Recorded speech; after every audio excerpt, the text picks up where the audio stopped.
Hi guys, Rando Gamer here as we get into session 15 of the Fall of Pride. Getting really close to the end of this campaign, which, I mean, there's a follow-on, but really into this whole sequence for the Phoenix Force. This session picks up with us making it back to Ravana, basically at the behest of Lotus, who believes that the Lion Pride generals have the Hand of Vecna. Unfortunately, the party's getting back as the siege has already started, so they have some time to kind of like, not really a whole lot of time to figure out what's going on before they have to make some decisions.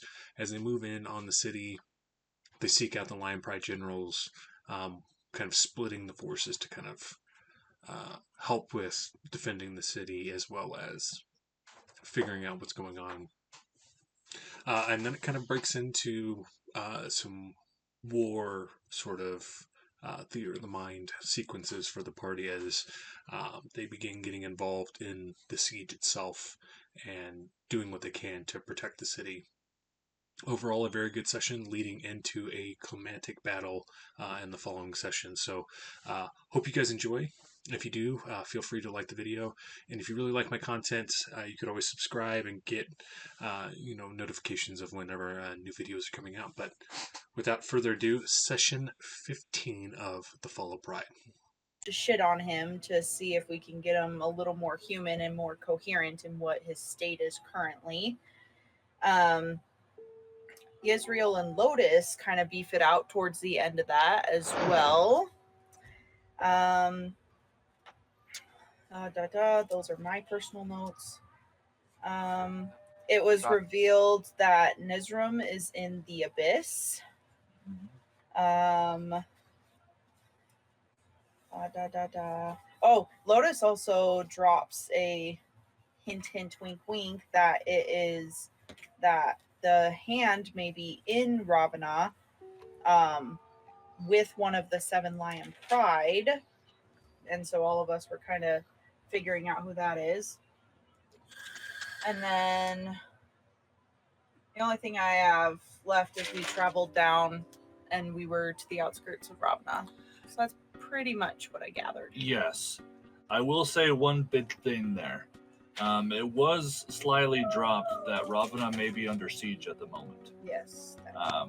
There were things that, because of the journey you guys went on, were missed.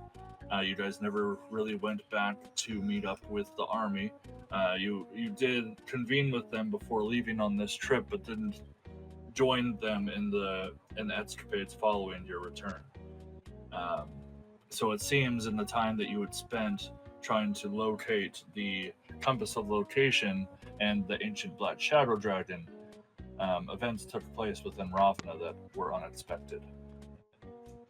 I think, thank you for taking those notes, but I think that's pretty much all that was dropped. There was a couple other ones. So Aslan believes Lysandra is the one holding the arm because sending us on a wild goose chase to get Raven's wings, as we're learning that Raven could activate her wings herself as she develops more mana. The Tradodia fairies. Yes. That's why I took that note. We made the breastplate of the dragon for Dahlia. Yeah. Tar got a solid design for her compound bow. Ha-ha. Dahlia revealed that she is trans. And that was the other big RP drop at the end of the session.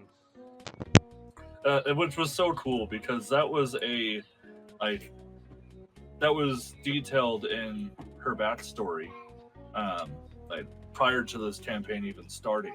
So that was cool that finally was released. Yeah, that was actually really cool. Does anyone have anything else they want to add? It was mostly RP session last time. Nothing wrong with that. Sally, put the cat down. Okay. So, I will give DM inspiration to both Gladdek and Raven. Feel free to use that as an advantage on a roll tonight of your choosing. Just make sure to call out the inspiration.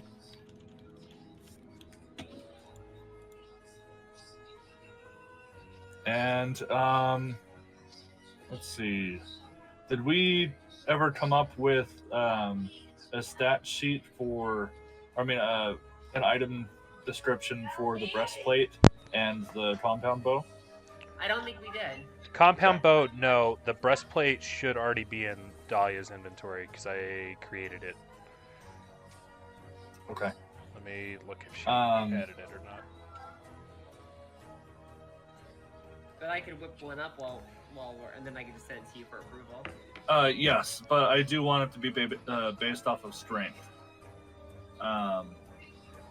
Yes. And then Yep, we can Dahlia's do a got it. larger damage die, but also the range will be affected. It'll shoot way further. Yeah. Yeah, Absolutely. I will start whipping something I else. think it's like a base longbow. I think is 60 to 240, right? I think so. Let me see. Let me double check. Longbow is 150 feet to 600 feet, and it's a 1d8 plus 2. Okay, well let's drop that to 50 to 600 because it's easier to control. You can shoot somebody up closer. Okay, let me see here. Okay, so compact mithril bow, 50 feet to 600 feet, and what do you want to do for damage? A base longbow is a D8, right? It is a. I should know this one. It is a 1d8. Yes. Because this is a more like engineered type of bow and it's based off of strength, we're going to do for right now. Let's try 2d10. That's how we're going to do it. If that, Okay. what? I'll say aye, Captain. If that feels too powerful as we test it out, then we'll adjust it. But I like the idea of that for right now because there is no magical properties at this time. So we'll see. That may be adjusted.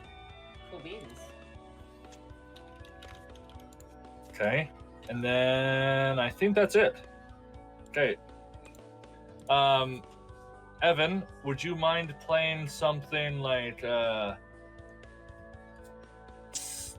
of stealthy, or like subterfuge, or something that's a little tiptoey? Tiptoey. He's totally. God damn it, honey.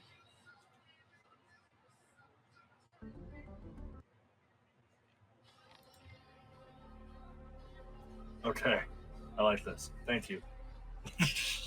As it says heist. Okay. At this point, I don't recall the exact time we left it off. It's been like a month and a half-ish since we played last. I'm going to say that it's around 4 p.m. Sun hasn't quite started to set. Maybe in about an hour and a half, it'll start to set. Right now, you're about 1.5 miles, 2 miles away from the northern gates of Ravana. You have the ocean to your to the west, approximately about 5-ish miles away. So a bit closer to the city. The air feels different. You guys have traveled through this area before, and the salty breeze and like the humid atmosphere, but also relatively colder temperatures with the time of year it is, kind of in the fall right now. But today, in this afternoon/evening time, it feels muggy. Something that is in the air that has a small tinge to it that you can't put your finger on. You guys can go ahead and make a perception check based off of smell, or I could take sight as well. Do I have a nose yet? I believe it's partial. I'll allow you to make one off of smell. Cool. Thank you. My perception's a +1. It sounds about right. Oh shit, nat 20. Man, 15. 15 for Gladdek as well. All right, everyone is kind of having the same type of sensation that it doesn't feel as fresh in the air. There's something that's kind of mugging it down. You're not sure if that's marching several miles through ashened terrain and spending the night in an ashened field, or if it's just the area around you. It's hard to tell, but Tar, recently recovering your sense of smell, it feels like your senses have been heightened astronomically being without them for so long. And with that, were you wanting to do this off of sight or smell? Because that's important. Smell. Okay. But with these regained senses, it smells like smoke, and it's faint. And you're only able to ascertain this because of your nat 20. It smells like burnt hair. As she's like signing this and trying to say the words with her rehab with Aslan, she says this to everyone. I smell smoke and burnt hair, possible fatalities.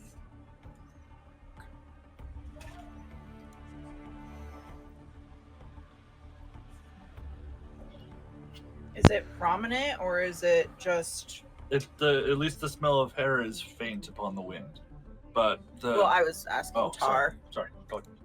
She nods. Well, it looks like we found the war. Indeed. Well, should we approach? Listen up.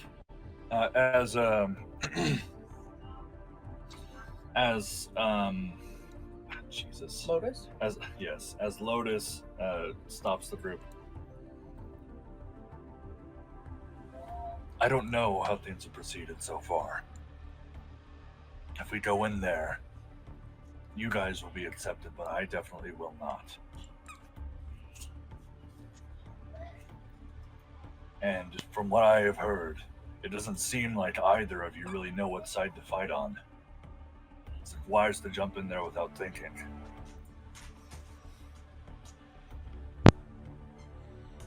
Well, to be honest, laddie, I assumed you were going to sit in the caravan until we'd figured what's going on out here.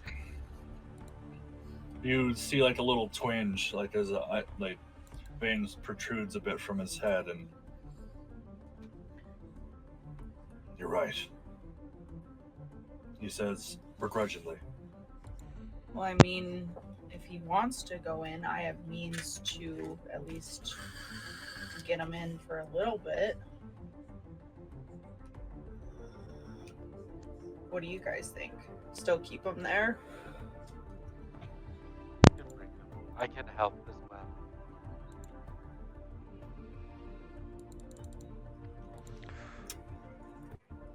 I think So what are we thinking?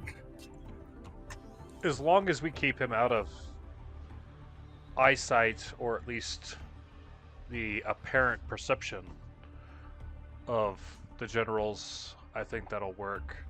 But to be honest, we don't know what's going on, so we don't know how long we're going to have him appear not as himself before you would have to recast. So maybe start in the caravan, and then once we've got a better grip on what's going on here, we can change the play. I can send message, yeah. Message has a range. That's true. Do you have any method of letting me know? What if something happens and you're in the middle of town? Oh, dang it. I mean, worst case, Aslan Oh, can teleport at will, so, or not at will, but Yeah. I can also put. Do I have this at higher level? The most I have for communication is some messengers that I had, Yeah, but those would take too long.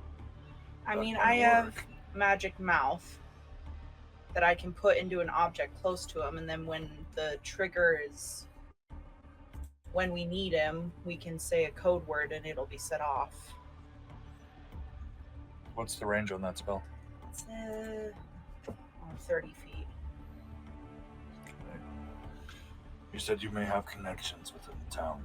What do you mean? I mean, people I in mean, the I have a Thieves few Guild- people I could trust too. Thieves Guild might work. Find one of your contacts in the city. I'll make sure to meet with them. Okay. In fact, I know just the person. Hopefully he's still around. Fine. Tell him to meet me on the northern gates. I will. And you see just like the ground crack beneath Lotus as he just skyrockets into the air.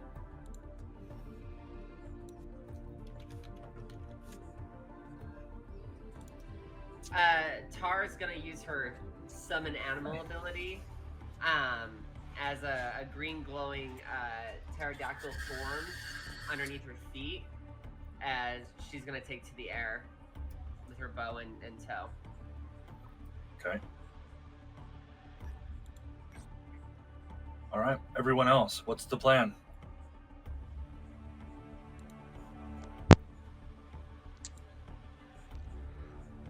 Well, it seems to me there's only one way forward. Let's go figure That's out what. Yep. Let's go figure out what the hell's going on here. Indeed. I need to find Hylar. I want you to roll history check, Yezreel. You can roll this at advantage. You've spent a lot of time with Hylar. Big money, big money, big money. 10. Okay. It's tough because any time that you've been working with Hylar, you know that he would keep an arm's like distance from you. But you would know that like really any means that you would contact the Thieves Guild within markings like found in the city would be a pretty fast means of getting a hold of him. But you do know that the last time that you had interacted with him, he said he would try to stay near the docks and send out the ship as needed. He's been kind of captaining your forces. I'm gonna head towards the docks. See if I can get in contact with Hylar to meet with. Okay, so as we start approaching the city, there is a certain symmetry to Ravana.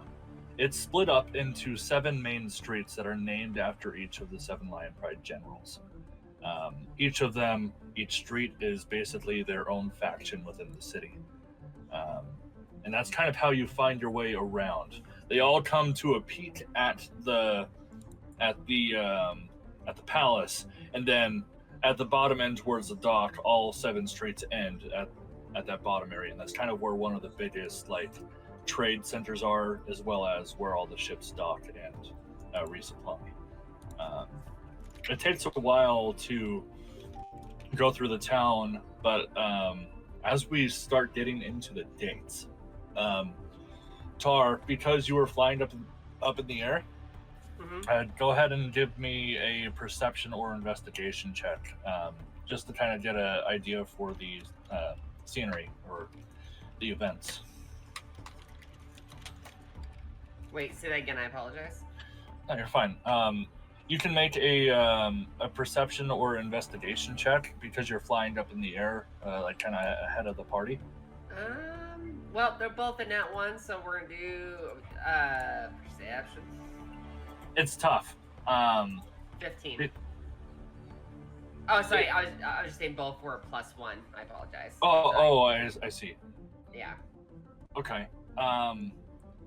What you're able to tell is that there is definitely fighting, but it's more on the south gate. It seems like the enemy has not breached the walls of Ravana yet. or at least most of their forces haven't. There are some areas along one of the southern alleyways that have started to burn. It seems like either there were incendiary devices that were thrown, or agent that was cast that has started putting some of the exterior buildings asunder. She's gonna sign this so it goes to all of her allies, as Okay. she's going to kind of, you know, like how they ride those things in Avatar. She's Yeah. kind of sit it like that on that. She's gonna lean forward and have the pterodactyl start diving towards the fighting, as she's gonna load up a 3 of her frag ball bearing arrows. Okay. Well, All right. So we. Go ahead. so I would say, how far away are they from me? Since Just like the that fighting was- and everything. So okay, we're just gonna go through your perspective for just a moment, and then we'll catch the party up to you. From how far you're able to fly in, I'd say probably you're about a good half mile away from the south gates at this point. We do a little bit of a time skip to catch up. But there are a good 20,000-30,000 Drow that are on the outskirts of the town, that are trying to use massive battering rams, and some have turned into like massive mammals to try to knock down the southern gates. And it seems like the majority of the troops that are defending are Felix Evermore's troops. There are not really many other soldiers of any other faction that are fighting right now. She's gonna start speeding up her. I can't. It's hard to remember. Did we recall what side we're taking in this, guys? We never discussed, like, we talked about it, but I don't think we ever chose what side you were helping.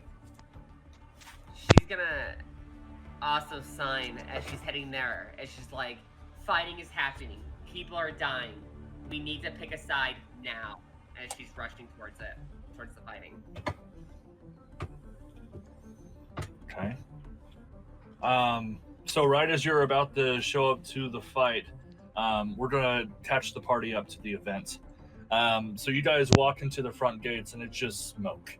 A lot of the buildings on the northern half and even the central area are untouched, but the smoke that's kind of lofting in the air and kind of being blown by the ocean breeze, it makes it kind of difficult to breathe.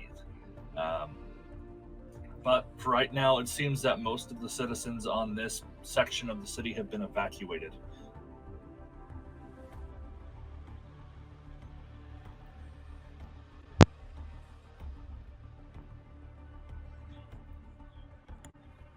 Sorry, was that directed towards me? No, that was Oh. directed towards the party, the rest of the party. Sorry, is Yezreel still with us? Yes. Yeah, I assume that the rest of the party stayed with Yezreel. What are you guys wanting to do? Yezreel, it's your call. To be honest, I think our main focus is Vecna, so We need to whatever it keep- takes to get close enough to figure out who has the item. Much as I don't like doing it, I feel like we need to side with the Seven Lion Pride. I mean, if we get on their bad side, there's no way that we're going to find out what's truly going on here. We need to get on the inside of them. Agreed. I agree with that as well. Okay. Sounds like we need to help. Okay, so what's the plan? So you're heading to the docks then? Yep. You can try, and this may be slower than just going to try to find Hylar himself, like in person. But you can try to find one of the Thieves Guild symbols located throughout the city to have them track Hylar down. Yeah, probably put up some markings to send the message across to Hylar while we're helping the defense. what does your message say? Pretty short. Ilar, go to the northern gates. There's an ally there that's going to need your help. Okay. I assume you write this in Thieves' Cant? Yeah. Okay. Because this is a pretty high-functioning city, despite it being at war currently, you can be relatively certain that your message will come across, but the time frame may be a little wishy-washy because things are a little hectic. Okay. So, there are 7 houses. The furthest southern one is Felix Evermore's. Then it goes Lysandra Frostmane, then Pyrus Flameclaw, Arya Windrider, so on and so forth. Or you could go to the castle. There are several different options on what you guys can do here, or you can even just help with the fight.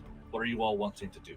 I have a few questions. Okay. Did we see any generals out in the fight with the army, or is it just the militia? The only person who has seen any part of the generals has been Tar, who's only seen Felix Evermore's troops, but has not found where Felix is. Okay, and It's the just only his troops. Yeah, and it's only That's his fishy. troops. Do we see any other troops around the city, like when we come in? It might take you guys a little bit to walk on foot to get closer, but you can definitely all make perception checks or investigation. I'll take both as you're walking towards the southern gates. Okay. Okay. Sure. 23. 21. Anyone else? I'll help. Oh god, that didn't help. 7. Okay.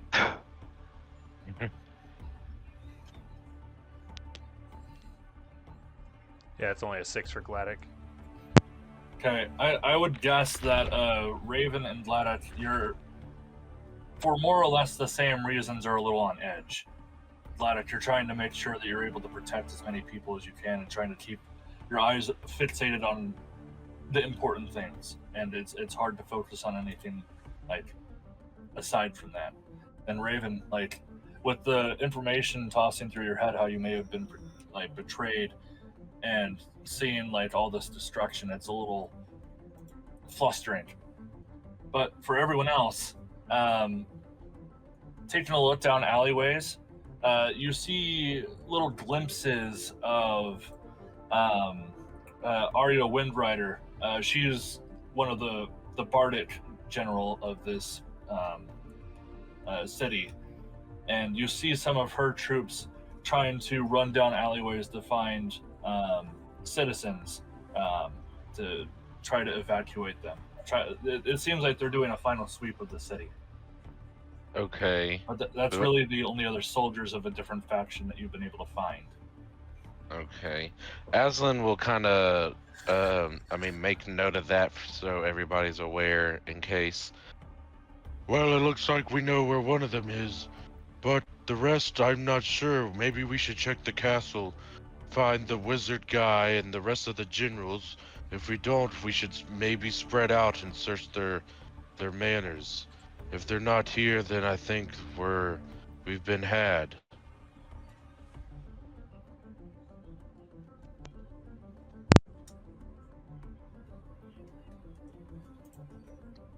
Makes sense to me. Would it be too risky for me to try to just spy from afar? What do you mean? I'm asking the group to scry. What do you mean by that? Well, I'm not following. I could scry on one of the generals if we to see where they're at, because if one's like if one isn't being seen with their army and then the other one isn't being seen with the other, like we should try to see if they might be together. That's not a bad idea. You could follow that general and ask her if she knows where the rest are.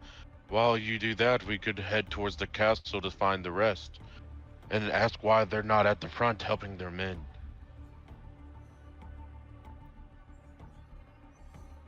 Who would be easiest for you to scry? Lysandra would be on my toes. So in order to use scry, you'd need to give 1,000 gold pieces or a crystal ball worth as much. Any spell that has monetary value is that's the only components that you'll need. That's how Colton and I run our games. Oh. Okay. Where's the? Mhm. How much gold? 1,000. I can do that. Yeah, ask for $1,000 to a level 15 player. Okay. Israel, who would you think?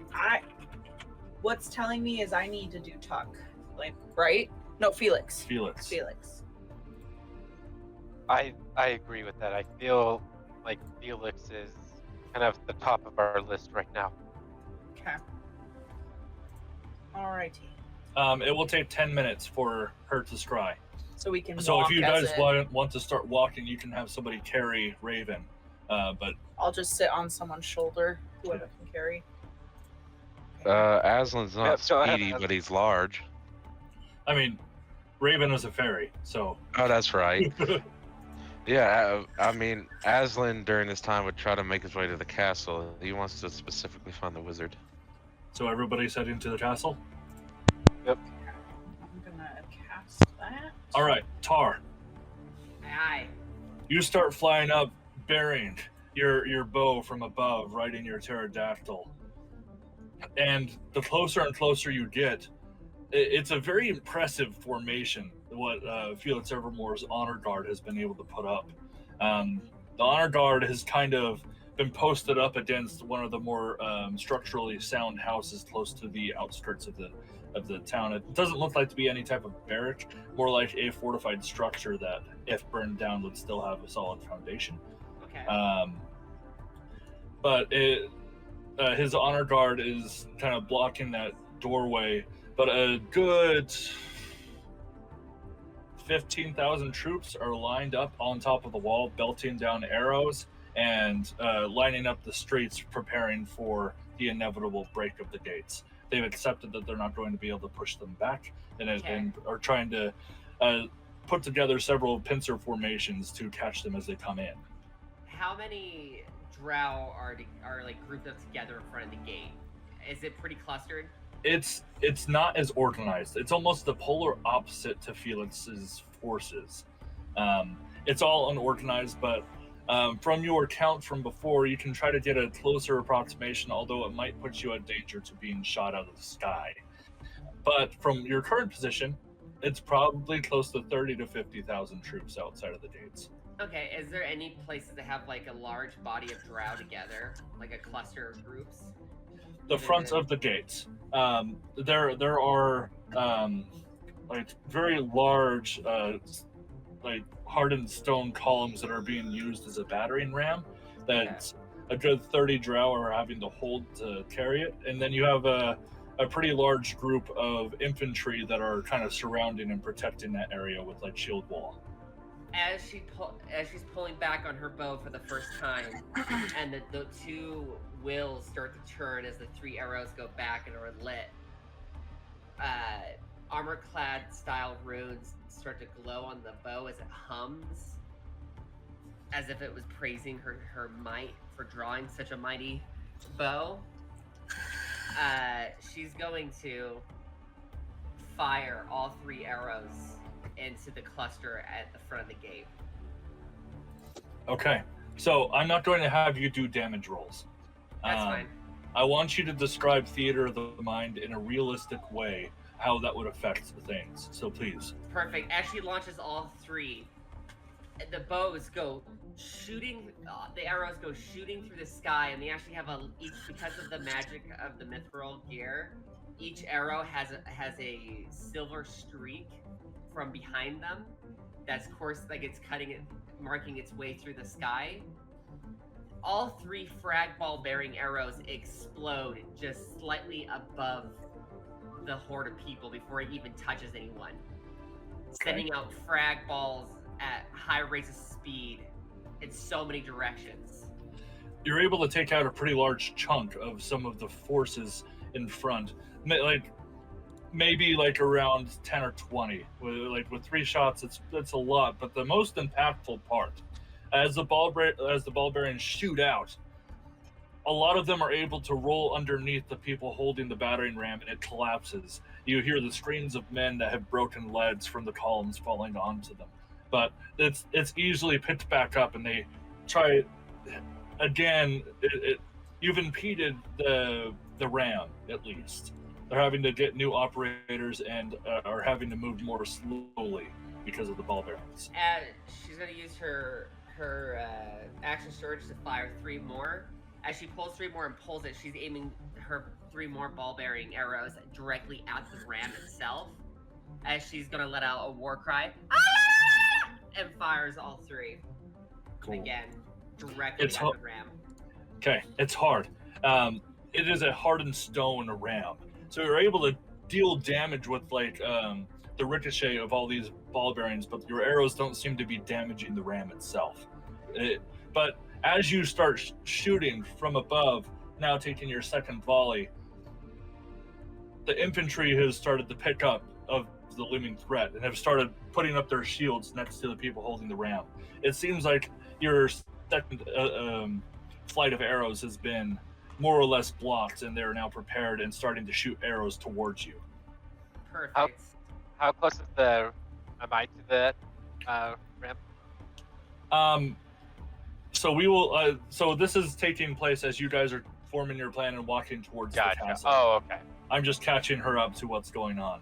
Oh. So, as a group of archers from about 200 feet back start unleashing a rain of arrows in your direction, there's not a whole lot of ways you're going to be able to dodge this. You're either going to have to fly out of the way or try to duck in closer.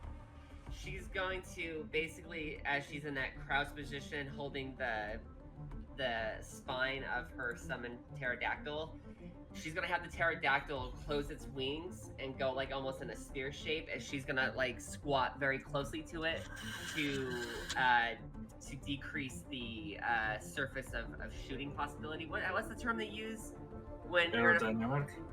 when you're in a firefight, you're always trying to make yourself smaller so that you're Reduce your center mass. Yes, she's basically doing that to make it hard. But there's a term for it where like you try to make yourself smaller so it's harder for you to get shot at. I know what you're trying to say, but I don't remember the term. Yeah, you get it. She's doing that with her pterodactyl. First, I want you to make an animal handling check. Aye, Captain. I could do that. Oh, yes, 19. 19. Okay. That's pretty solid. The initial maneuver is able to dodge most. However, there were a lot of arrows that were sent your direction, and you're going to be pelted. So I need you to make a dexterity saving throw or fall off your pterodactyl. That's actually okay. I'm going to use my my mithril armor ability, as the Susanoo ribcage is going to form around me and the pterodactyl. Cool. As you know, you have to hit your O ship button, otherwise you're getting knocked down to the troops below. And you're able to activate it, and it blocks just enough, and you take one arrow just slightly in the shoulder, and that's all you're able to walk away with. But we will get back with the rest of the crew. You guys, you have just approached the stairs of this massive palace. There are some honor guards of the other generals that are present, and you are like stopped at least for a little bit until one of them it shrugs the shoulder of one of the other honor guard and points at Yezreel. But they all seem very hostile. Just need to let us in. We have information. Don't you think we could have had this at a better time? Well, one of the generals sent us out on a mission. We just got back. I'm sorry. We can't let you in. What? Why? We have information that can help. We can help. Roll a persuasion check. You can try to persuade a bit more and I might give you advantage.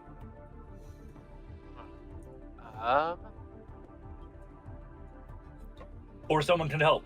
I probably do a charm person. Okay. Okay. All right. So what is your save? Save DC is 17. All right. Honor guard 3 has to make a save. Honor guard 3 fails. I'm sorry. Things are tense. We're frustrated ourselves. Our commanders aren't taking command. Felix, I should have joined his crew. Do you know where they're at by chance? We were told to watch the palace gates.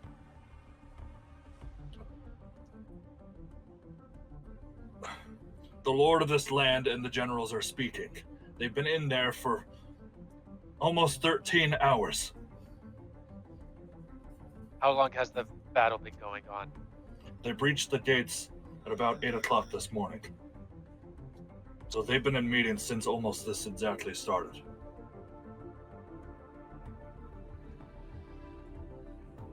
Okay. Well, let us in. And hopefully we can get your generals back on duty.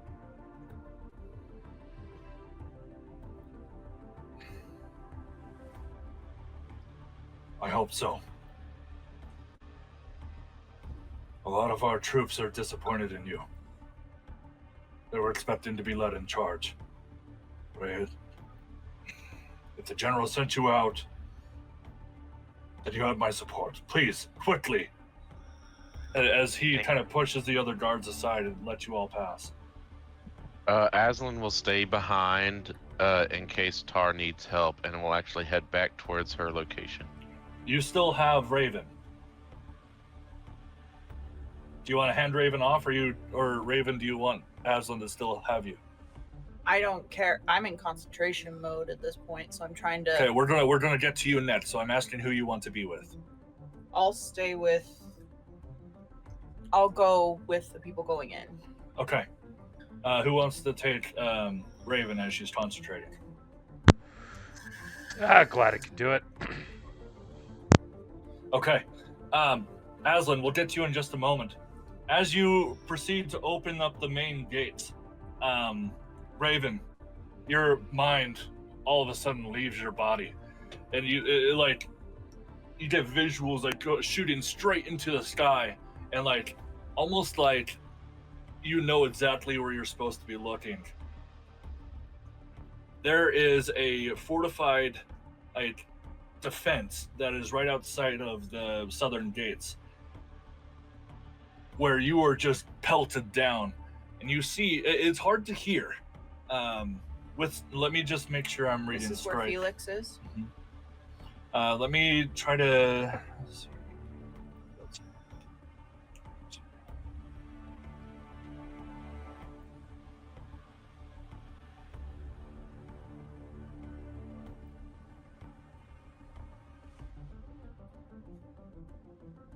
All right, I need to make a save for Felix. Yeah. How familiar are we? Like we know each other really well. More or less, So I'd say you get a you're -5. acquainted. Oh, so firsthand. Yeah. So then 0 modifier. Let me see.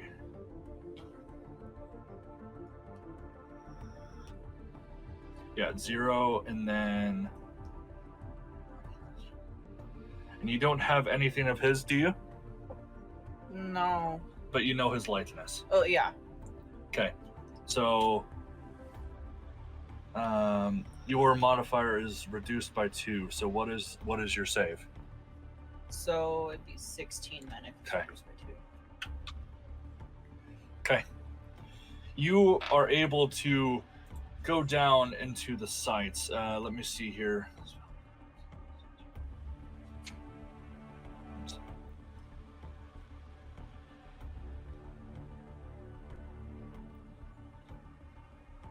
Okay. So everything except for Felix looks a little blurry. And conversely, anything that is being said to Felix is muffled, but you're able to ascertain what he's saying pretty clearly. No, it says I could see and hear everything within 10 feet. Yeah, you're right. You're right. I've only had Scry used in a little bit of a larger scale. Okay, my bad. You see Felix is talking to one of his subordinates with a battle map, with his head just completely puzzled. I would love to take a frontal assault. We have the men posted outside, ready for a sneak attack. But then the subordinate kind of speaks up. Felix, you need to listen. There's so many underground valleys and tunnels that just were not explored. If anything, we don't even know if those troops are fine. Messengers keep getting killed. If we launch that assault, it could be another trap. And if we let them into the city, yes, they may be able to reclaim part of Ravana. But our forces are ready. Our forces are not ready because the other generals will not act. They're all worried about some hand.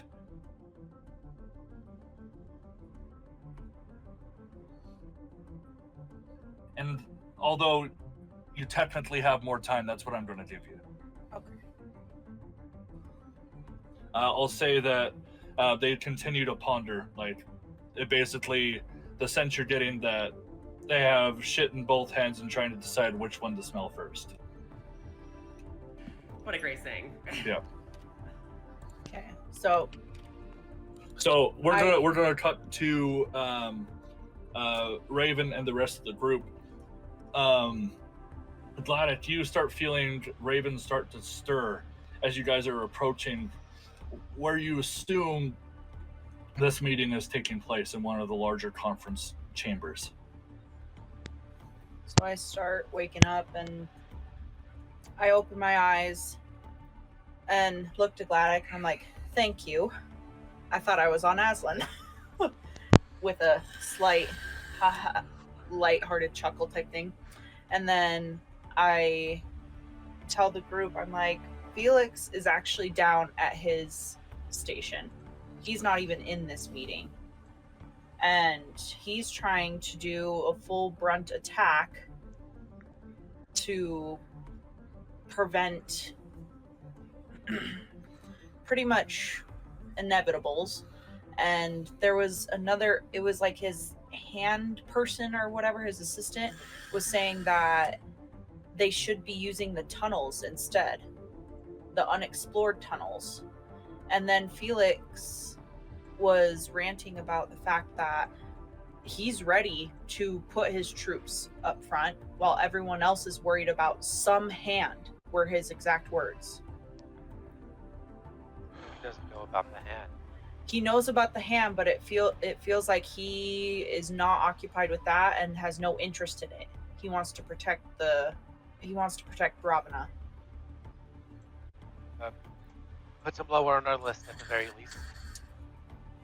Figure out what the hell these generals deciding that they need to talk about more than at least defending their city. Speaking of which, as you approach the main doors of this conference chamber, there are no guards that you have seen in this palace at all. It's strange. You would assume a higher sense of security for right now. But going up into this conference room, are you guys wanting to just walk right in? Yeah. Okay. Man. So, I know I keep jumping around, but I want to make sure that everybody is caught up to the timeline before I continue.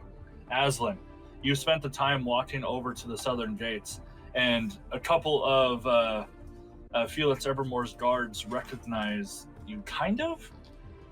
They knew Aslan as your original form.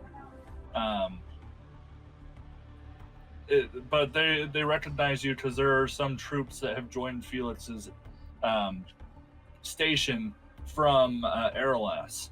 So there is some recognition there. Some of them that you fed personally, but it is very high stress. You see that Tar is kind of flying around, like throwing volleys of arrows down, as she's having to like put like last minute defensive maneuvers so she isn't shot out of the sky. And it's hard to like focus on your conversation, but please go ahead. He'll try to shout the best he can to get her attention. From your roll perception? I'd say for the sake of it, you can hear. He catches you as you're trying to maneuver back over the wall. Yeah, I'd say he gets annoyed at one point and just like toots the loudest elephant noise he's ever tooted. It startles like everyone close to you, and it's less like the, but it's like much lower in pitch. Yeah, because elephant. He doesn't know really sign language, but you can see he's trying to grab your attention. You're able to hear. She her head pokes up just slightly as like you see her pterodactyl doing like a barrel roll before its wings spread up open, has her flying like past you as she looks at you. She's an ass. Okay, he kind of tries to just shout like if you're injured and if you need any help. At this point, you've taken a couple of arrows. Like a little bit of time has jumped since the last one. You've taken a couple arrows to the ribs. You're not in like. You can still definitely fight, but you've taken some injury. You can as she flies past you can see that she looks like she looks like a pincushion, as she has a few arrows sticking out of her. Okay. Aslan will try his best to make his way on top of the gate, you know, kind of like where the archers might be stationed. Yeah, so there are some guard towers that are like every 1,000 feet or so that allow you to climb up to the wall. Okay, yeah, you're able to get up. He tries to get up on the wall to where he can see this battering ram, basically, or at least the gate. Yeah, so you're able to get center mast, like right above the gates. And you can see the work that Trotsky has done. Purple blood splattered everywhere. The crushed bones and like corpses that are just being trampled on, trying with the troops trying desperately to break this gate down. It seems like it seems like Tar had tried to deal some damage to the battering ram itself, but the arrows are proving to be ineffective. There is some visible chipping that's been done in a localized area that's caused the weak point, however. Okay. As they kind of pull the battering ram back to get their next charge, like, ready, Aslan's going to cast 5th level spell Bigsby Hand and have it right in front of the battering ram to slam it back with a 26 strength. That's going to slap the hell out of that battering ram. Hell yeah! It's like I want you... Okay, describe to me how that looks. So, Bigsby Hand actually looks like a massive elephant foot. And with a roarous stomp, it smacks the front of the battering ram with the intent to kind of knock everybody over that's holding it. I want you to roll a d20 for cool. Okay. And add your cool modifier. What's cool modifier? I was like, No, that's an 8. Okay. All right. So what you're able to do, Bigsby's hands comes down as like a thunderclap, and it like pushes everybody that's surrounding the gates out a bit, and the battering ram is sent in the air, flipping as it lands and breaks in half from that weak point. Okay. It seems like another battering ram is being, like, after about 5 minutes of this occurring, another battering ram is coming back in, probably a mile back. It seems like they were caught off guard having it break so easily. While that's happening, he'll cast Mending on the door. Okay. Nice. That will nice. help with some minor breaks. It definitely will help, but it's not going to be like not going to be able to like give it 100% health, if you know what I mean. Okay, the last thing he'll do in this kind of segment is he'll get even people around to just kind of throw shit against this door, tables, chairs, just anything, just stack weight against it. Okay. So, for right now, Tar and Aslan, things will be on pause until the next Sure. thing happens. You guys cool Alright, with that? Captain. Yeah. Sure. All right. So, as you guys approach the massive double-wide door to this conference room, who is leading the charge? I will. Yes. Okay. Yezreel, you open up the doors to see a conference room in complete disarray. Papers strewn across everywhere. Generals that seem so fatigued from fighting for hours and hours on end, like verbally. And you see, like, one of the people that seems the most calm is Lysandra. It's just in a very proper way. His legs folded, arms clasped in front of her, and just waiting for things to calm down. Oh, I see that you guys have all arrived. About time. As Lysandra speaks up. You're the one that sent us out. May I ask why you guys are in here bickering while your troops are dying? The way that I see it, and you hear like some of the other more outspoken generals, they'd be like, "Oh, here we go again." And then she continues. The way I see it, this is not the looming threat. Felix Evermore's forces alone are enough to hold the gates for at least another week. We're fine.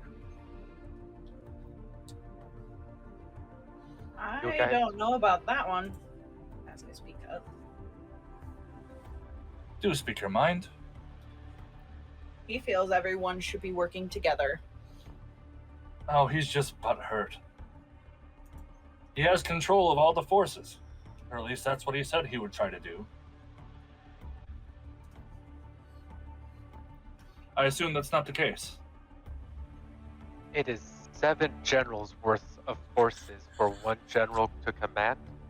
He might have control, but they're your troops. They're not going to listen to him as well as they would you. Well, my forces. If I were to send out all of my mages that I control, it would just simply destroy every other person, friendly or not. To destroy that many troops, there will be friendly casualties.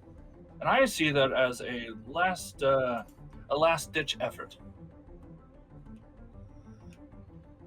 You guys won't have a conference hall to bicker in if it's destroyed by the Drow. Were you able to find the compass of location? I don't remember. No. Because the only thing we found was the journal and it was so beat up. Interesting. And the ancient black shadow dragon. We have essence of one.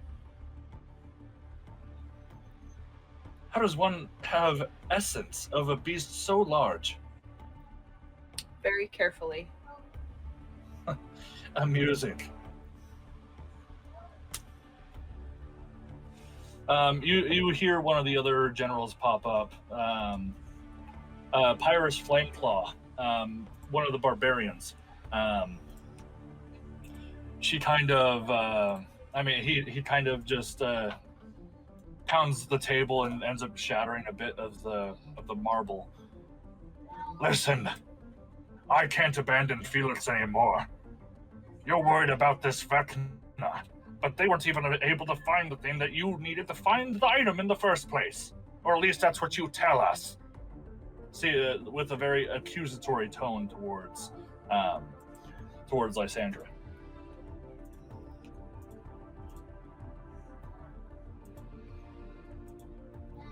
Anyone have anything they want to add?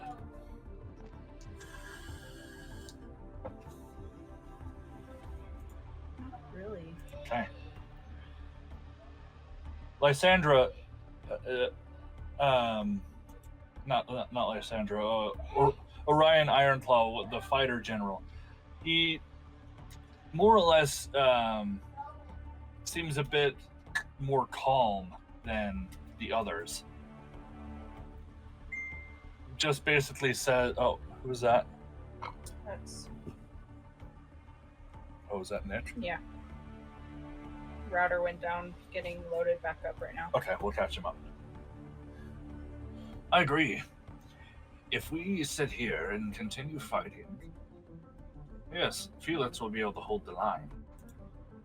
But you forget, Lysandra, that a good majority of our troops are not even ones that trained with us to begin with. They come from an allied country. So I don't know what you're trying to stall for. You keep being so vague about this Vecna character that nobody knows about. The only essence of evidence that we have of this claim is because of an elephant that is not even here.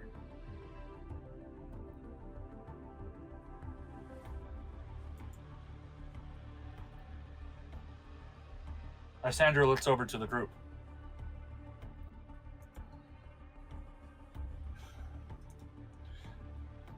If we attack and let our defenses down even further than what they are,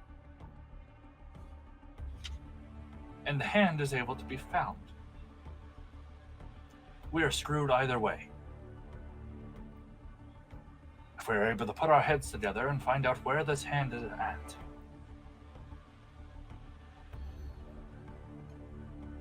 then I think we can stop this whole thing in an instant.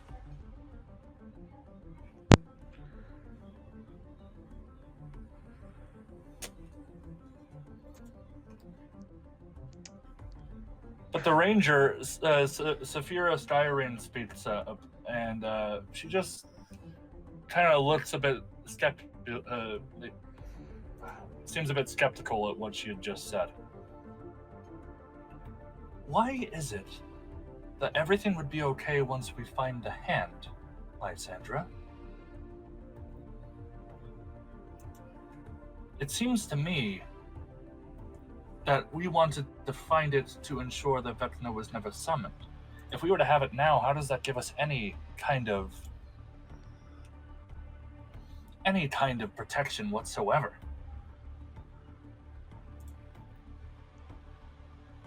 Someone help me out here. This is ridiculous. We're holding off our troops for something that may not even exist on this plane of existence. Well, I'm inclined to believe it definitely exists. What's concerning is, as you already said, is the implication is that Lysandra plans on using the hand when she finds it, which is about as close to guaranteeing that Vecna comes back as possible.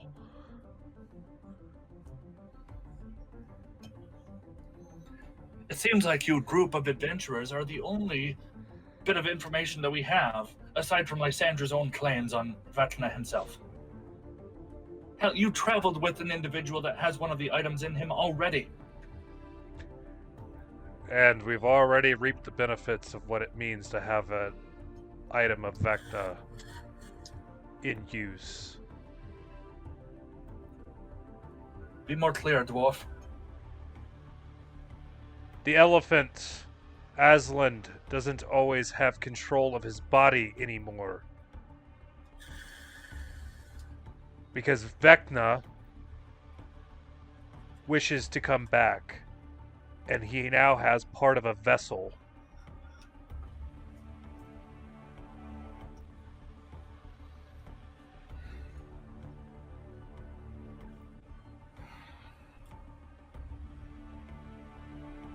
So, if we're going to put it up to a vote, this is supposed to be a democracy. To have some type of oriented vote within this damnable nation. I vote that Lysandra be executed and we continue on with our assault. She is purposely holding back this assault. We have, by some means, were able to evacuate some of our people. But we have no idea if any of the Drow's tunnels lead to where they have even evacuated because they were not explored.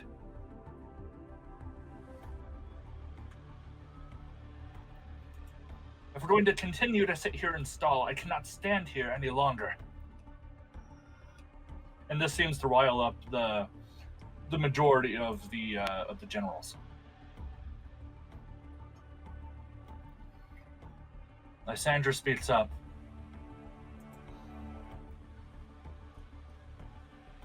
Vecna will come back. We defend ourselves from this assault. It doesn't matter.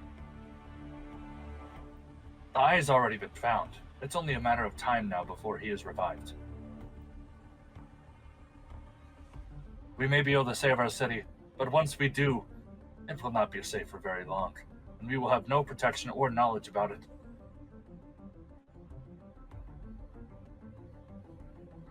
If we cannot find the hand, our city is surely to be doomed.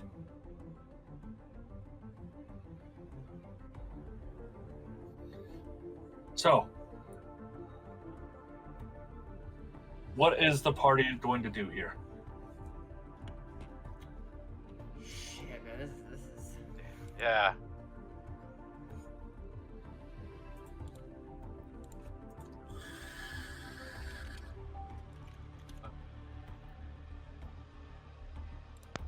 Oh, are we voting members of this? I thought it was the generals that were voting. It seems like the generals are looking to you for equal vote, because you guys have much more information that they have. And from what was told to you, told to them from Aerolas, is that this group of adventurers were meant to lead their frontal assault charge. So you were more or less a commanding force in this army.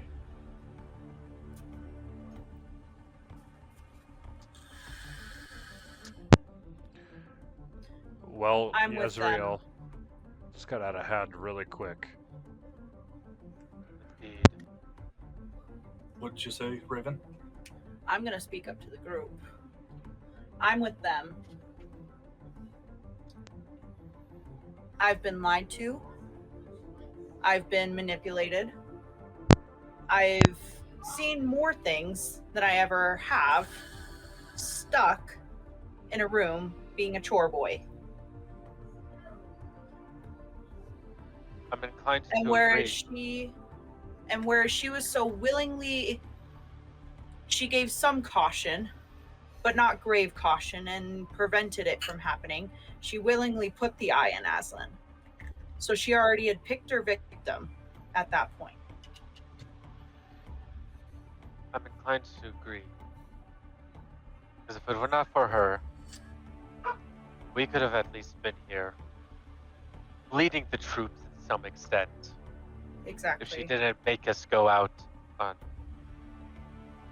an almost pointless mission. She was preventing an inevitable. I know the whole party isn't here, so Gladdek, you were the last one with the say.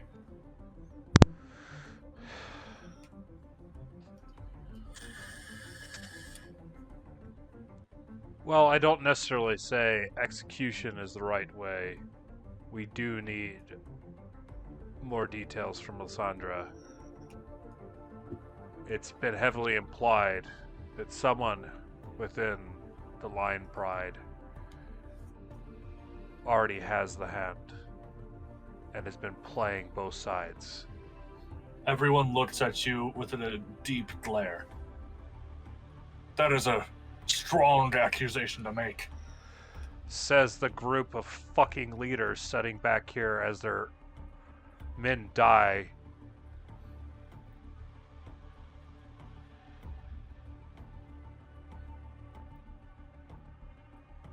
Our eyes.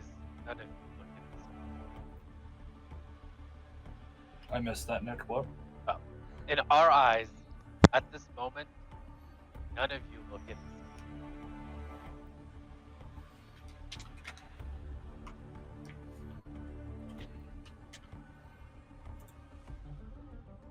We do not have time to execute anyone. If anything is to be done, it is after the fight.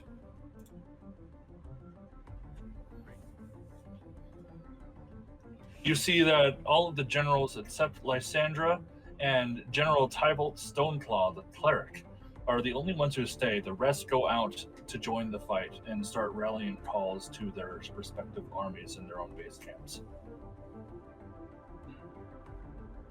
So it is you two, Lysandra and Tybalt Stoneclaw. As they generals leave, I'll go.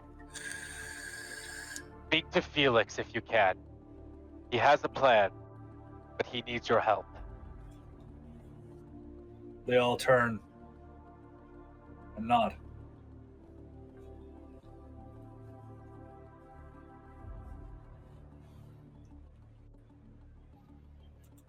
Tybalt, he stands up, a very built man. Not wearing, seems like there's heavy armor being worn over ornamental robe. Carrying a gargantuan spell tome. And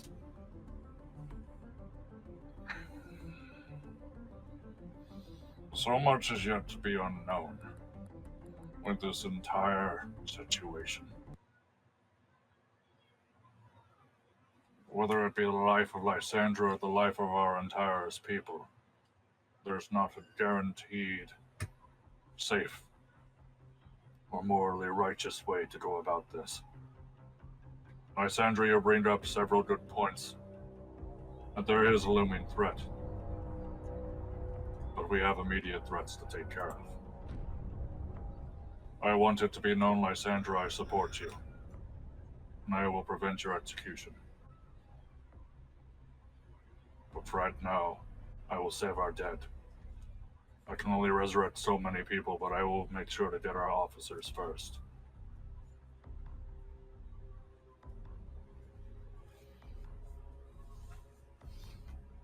As he proceeds to summon a celestial warhammer and walks out.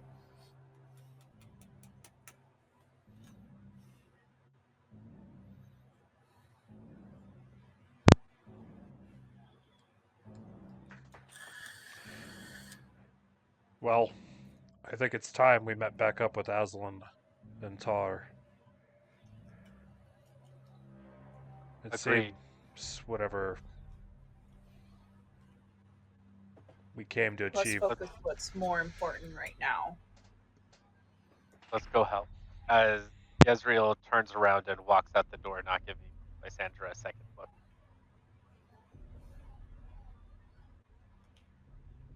You are all fools, as you all walk out the door. So, over the course of about a half hour, Aslan and Tar, you're trying your best to supplement the defense of the gates, but you two alone and a handful of archers is not enough.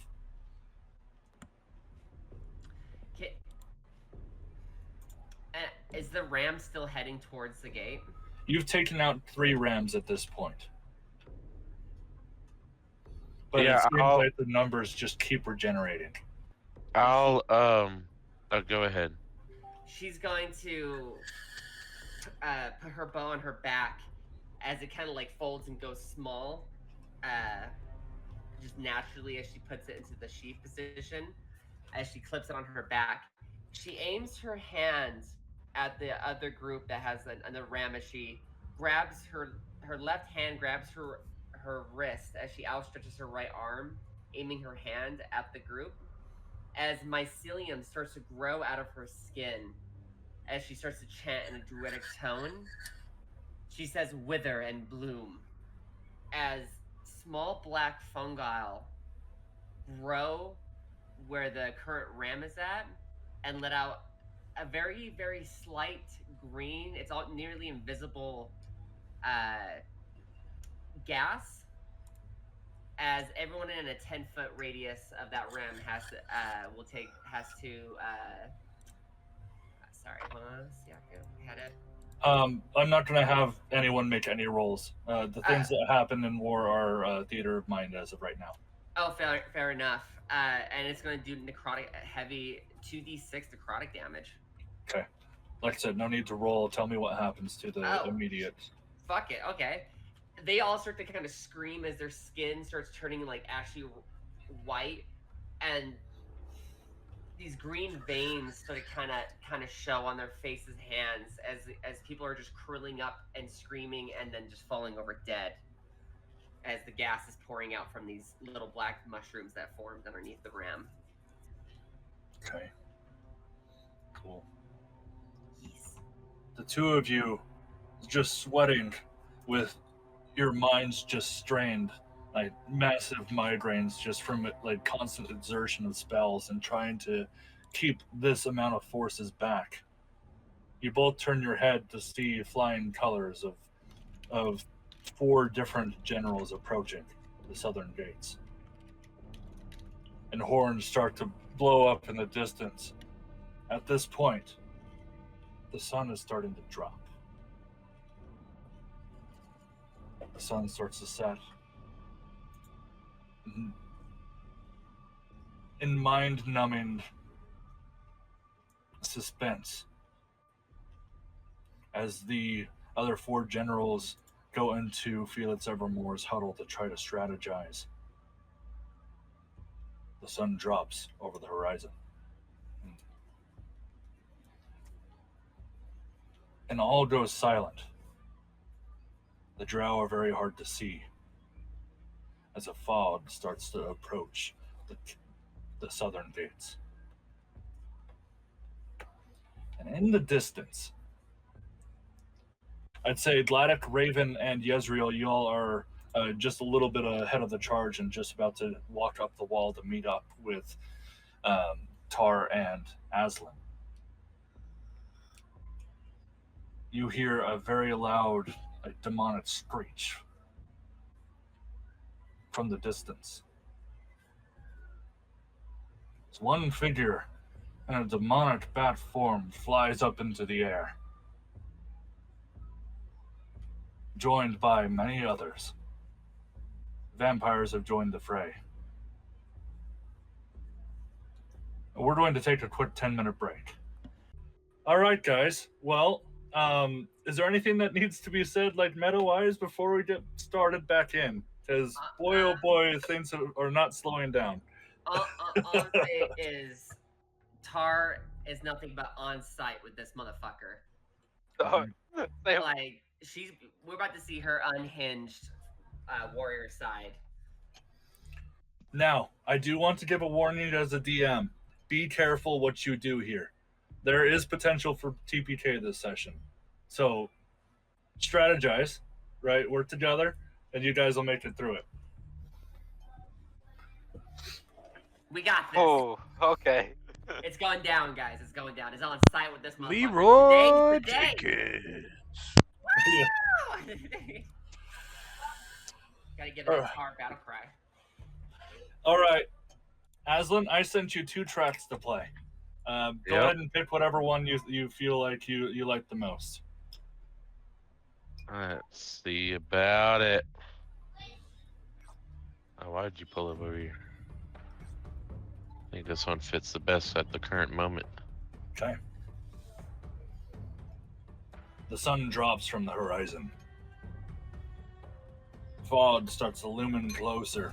The sun dropped and the fog inside. All you can really tell from the army that you saw just moments before, even still 50,000 plus Drow soldiers are still like approaching the gates, but now all you see is their red eyes. Oh my god, so they all vampires? Oh my god, okay. Honestly, I'm glad you got here. I'm running low on spells. Cries from above. a couple miles out in the distance, you see a figure, just the brief silhouette of a hulking beast flying in the air, joined by several other smaller creatures flying upwards. What would you all like to do?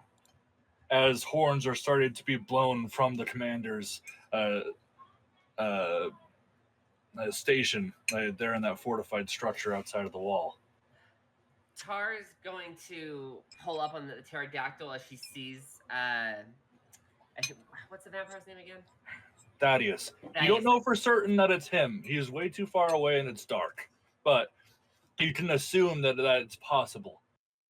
The possibility, she knows this motherfucker needs to die. She's gonna have her pterodactyl go straight up as high as it can go, as she's tweaking with some of her last not her last but she has a few of her frag balls. She's extending the wicks on them because she wants it to make impact and then explode inside the target. So while the pterodactyl's flying up higher, she's increasing the wick size. Okay. I'm not going to stop you from what you're doing, but I will let you know that the party was heading up the wall to conversate with you guys. Then she'll fly back that way then. Oh, okay. I don't want to halt what you're trying to do. I just want to make sure that everyone's on the same page. Let me set the scene, and then we can decide what we're doing. Okay. Let's say in the distance you see a hulking beast of a figure fly up, joined by some smaller others. It's really just a silhouette with how far away that they are, but with the looming red eyes from the Drow at the bottom of the gate with all the fog and the horns blowing, a certain level of intensity has increased on the battlefield. As the rest of the sorry, Go for it. as the rest of the party climbs up the castle wall, you are all joined up right above the castle gate. I'd like to start casting motivational speech for 1 minute to give everybody advantage on wisdom saves in case of charming, as well as advantage on attacks if you are hit. Okay. As you're starting up this spell, go ahead and tell me what it looks like or what it smells like, depending on how you're casting it. Yeah, as I prepare to cook up a meal, I cook up. It's almost like a translucent, magical kind of meal. It's not actually there, but it's the spell itself. As the wafts of smell without it smells like home or or the most comfortable, loving memory you have, whether it be with a loved one, a shared friend, or whatever it may be. Whatever the most happiest moment you have, it kind of comes to mind as the spell activates. All of you gain 15 temporary hit points, advantage on wisdom saves, as well as advantage on attacks if you are hit by a creature prior to your turn, and that lasts for an hour. Can you post that into the Discord chat so everyone can refer back to it? Sure. So, as you're spending this minute, what would everyone like to say or do? It seems like for right now, the Drow forces have stopped their assault. They're waiting patiently for orders. Tar will sign as we'll continue to try to talk with her actual vocals. I will stay high and do range support and spells if need be. I'll be down on the front trying to push back as much as I can.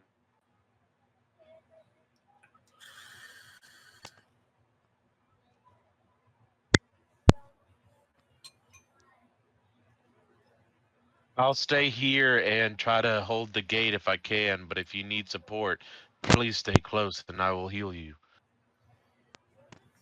I'm going to be up and down wherever's needed. Okay. Gladdek, will you be with me?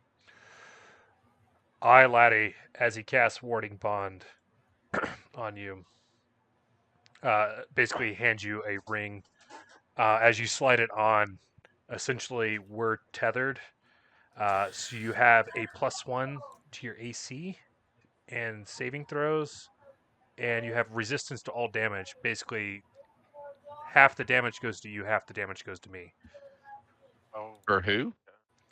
For Yezreel. since we're gonna go fight on the front line. Can you direct message that to me real quick? The chat. Yezreel, speaking of that, as you are finishing your own strategic plan of how you're going to assist this army, you get the feeling of a breath on your neck. You turn around as a shade is kneeling before you. Yezreel, Yes, what is it? your message has been received. Great. I have been told to inform you.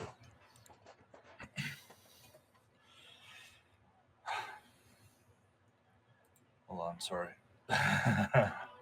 I've been told to inform you that Hylar is gathering the rest of your party members. There's been word of a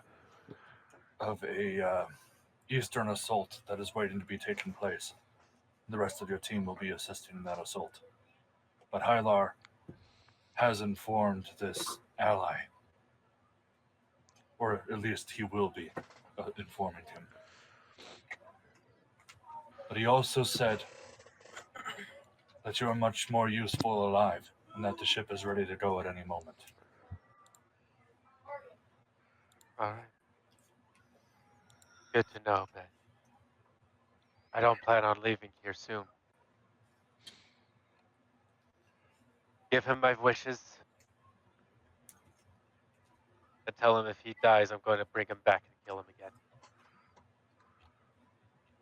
again. And then he says like a passage that's said in at least Ravana's Thieves Guild, like the knife is more effective in the darkness, and then he vanishes. All right. Well, guess we better get prepping.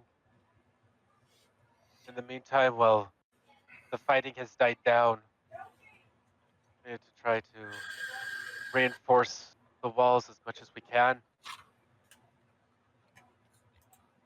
Try to get it back up into better shape than it is now, at least. You hear a call from down below. The generals have walked out of their fortification. Let's see here. How do you say your last name, Yezreel? Selvarun. Selvarun. Yezreel Selvarun. You look down as a paladin in gleaming, like fluorescent white armor looks up towards you. Felix Evermore is beckoning to you. Yes, General. We're about to start an assault. I'm worried by their hesitation now. They seem to be more organized than were before. It has me worried. We have an assault that's going to be taking place in the east, but it's risky. There are tunnels underneath that group that we know are there but have not been explored. We expect that there may be some ambushes from the Drow over there. But for right now, our army stands at a collective 75,000. So they're about approximated 50,000. We have the advantage. But honestly, we're spread too thin. I'm glad I have some assistance now, but we need all of your help to defend the gates. Once they fall, unfortunately, our plan falls with it. I understand. Be careful. It seems like they might be calling in reinforcements. Please. I understand. Be careful. Phoenix Force, do not fall today. And then he summons this majestic steed and just gallivants into the center of the city.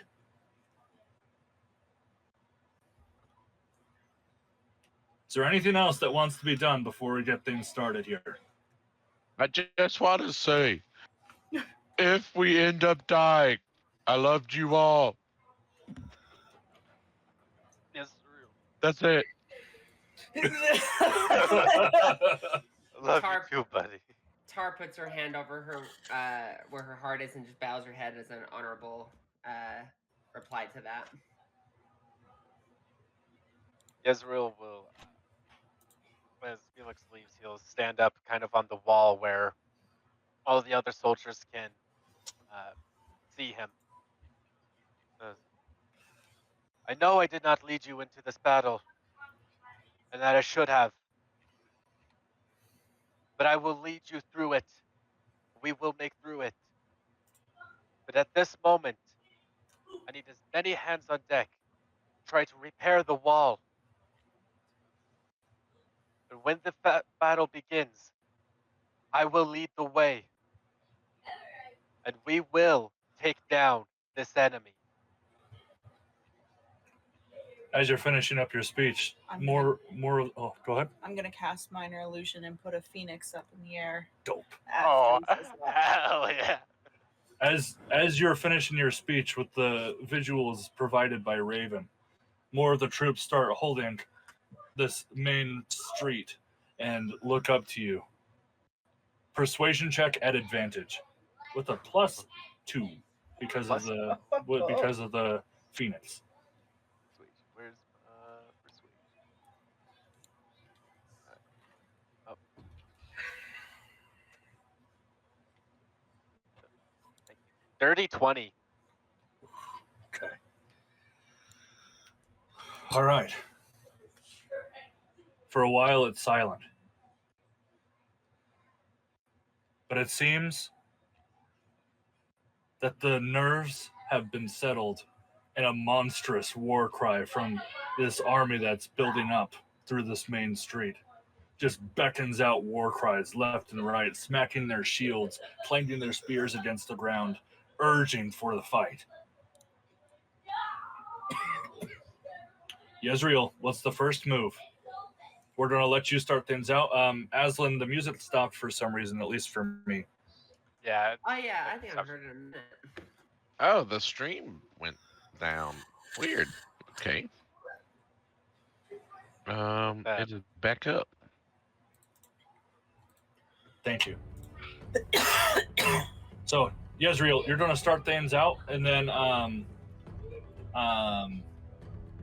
we'll just go in Discord order after that. I look out to the south of the wall where all the Drow are. What's it looking like out there? It seems like you weren't able to ascertain what it was like before, but from hearing of what happened from Aslan and Tar before and from Felix's description, this does not look unorganized at all. And in fact, Aslan and Tar, as you look over the edge, rather than a chaotic mess, all the Drow have suddenly started to fall into rank. It is now an organized charge. It's no longer man on man or like from the chaos. It's been completely upended and it is now completely like organized. They still have yet to attack. It seems like they're waiting for something, but that's all you can see right now. Tar, Raven, need you guys to try to take down their aerial troops as much as you guys can. You got it. Tar nods. Aslan, She's trying. Okay. like Aslan, do what you do best. Be the support. I'm counting on you. Okay. As he's sweating.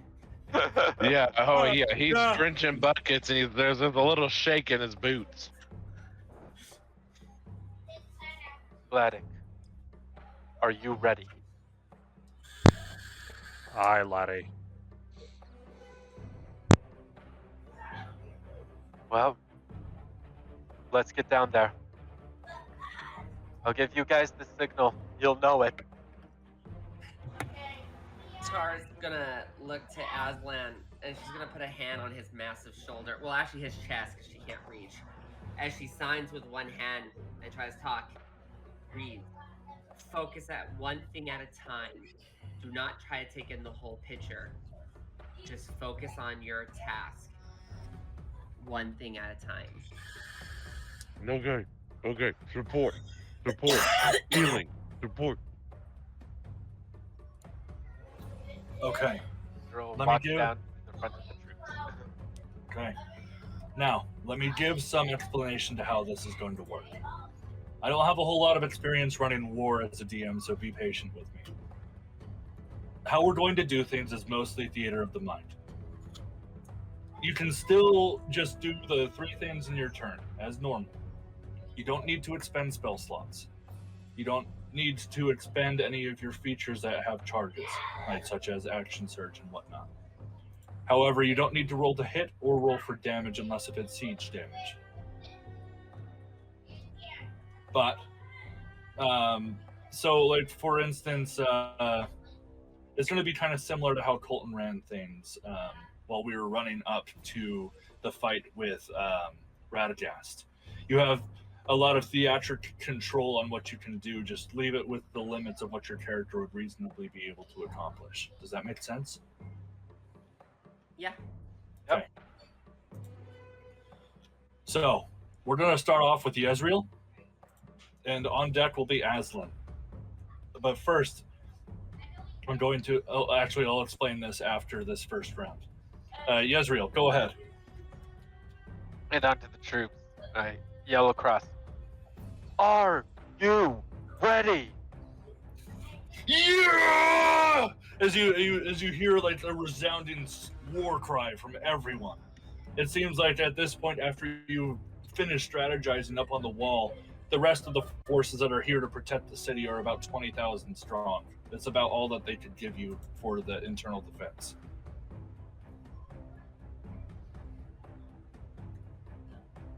Ezreal pull out daggers. Charge! As he runs straight at the Drow. Okay. And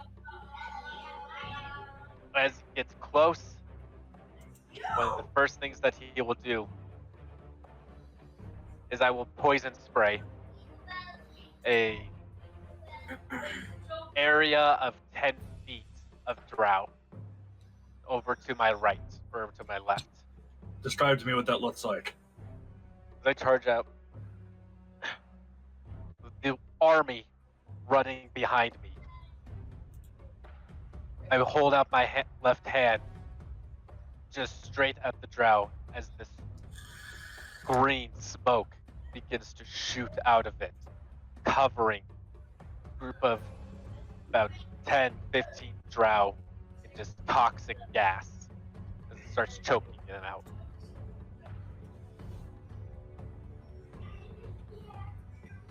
Okay. Anything else? That will be it at the moment. Okay. You're able to clear the way for the forces to start coming in behind you.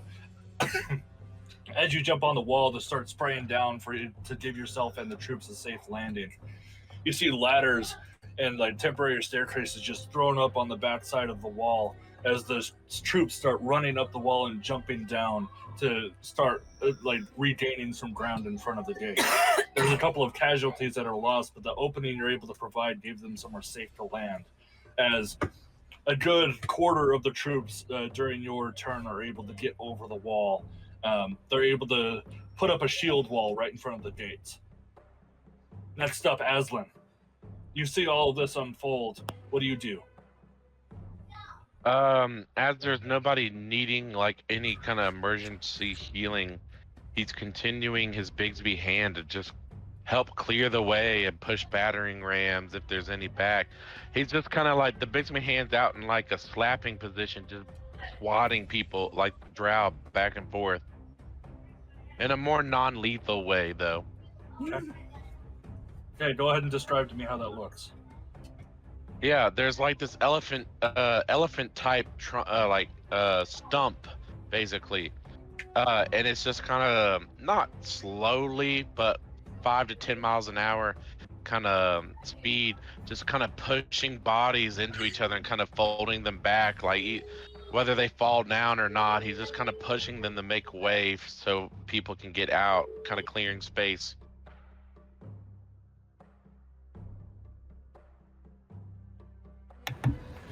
Okay. It's hard to do something like that in a non-lethal way, but as far as you can tell, you weren't able to kill anyone, but some people may have been injured.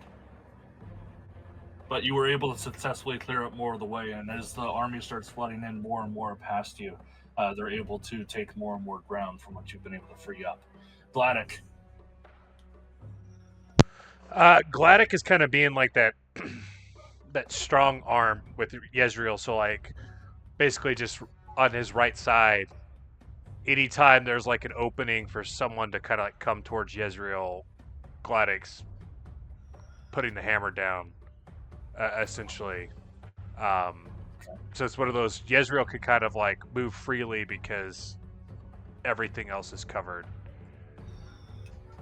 Okay, do you want to give an example of how you do that?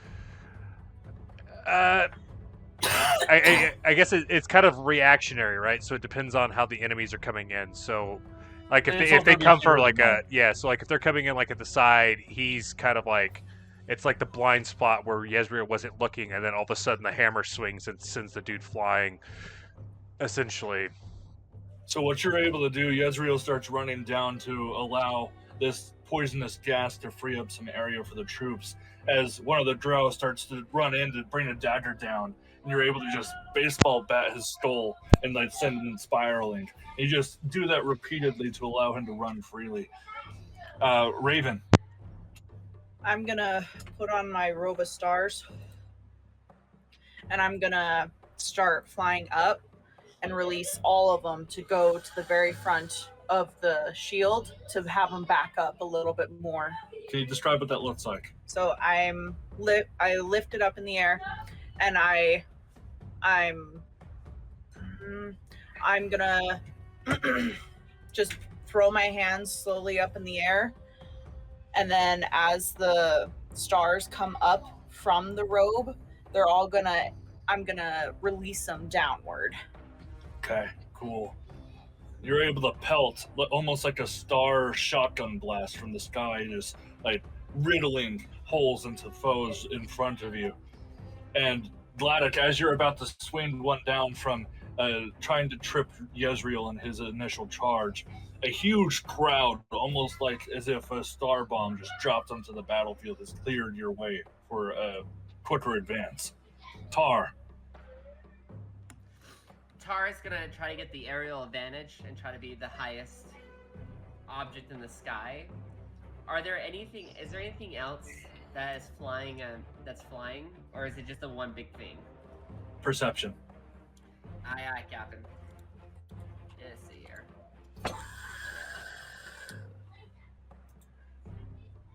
A 10. Okay, it's hard because all you're able to really see is the glowing red eyes in this fog. And especially with all the visual like implosion of all these Drow from your teammates clearing the way, you are able to see that some of the smaller flying infantry are now able to be seen a bit more clearly as they've flown closer in that time. Vampire fledglings are flying towards the city gates. What do you do? She's gonna set the 3 extended wicked frag ball bearings aside and just grab 3 standard arrows, as she's gonna take a shot at 3 of them. Tell me what happens. You don't need to roll. She fires all 3 as the arrows cut through the sky, leaving a silver streak from the bow's effect. One is gonna stab right through the heart of one of the vampires through the back. Another one is gonna pierce not the wings themselves, but you know how the 2 joints where the wings connect to the shoulders? Mm-hmm. Her arrow is going to go through both joints of another one to completely clip his wings. Okay. And the third one's going to be a headshot. Okay, you're able to take out some that are flying out. The first one that you had shot had just barely survived and turns to a blood mist and is escaped. But the other 2 came down true. Now, as the initial 20,000 force, you all were able to make a decent enough leeway for them to get off of the wall and defend the gates.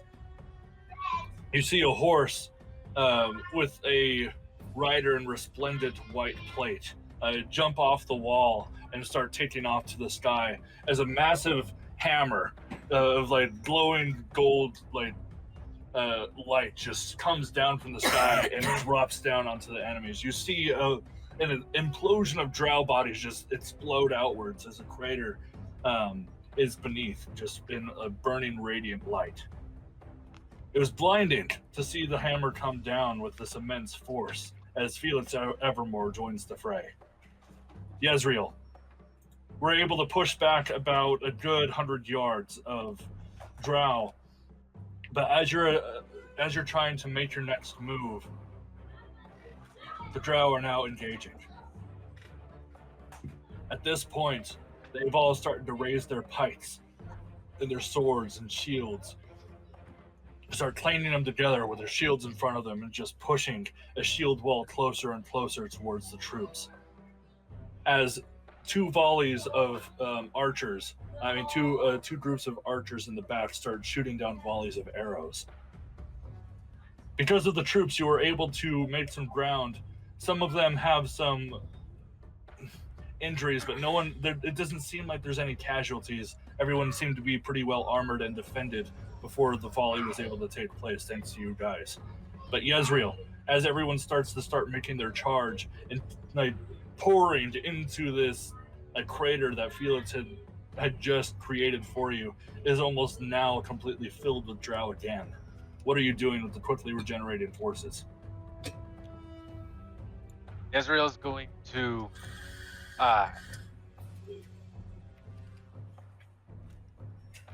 do Cloud of Daggers.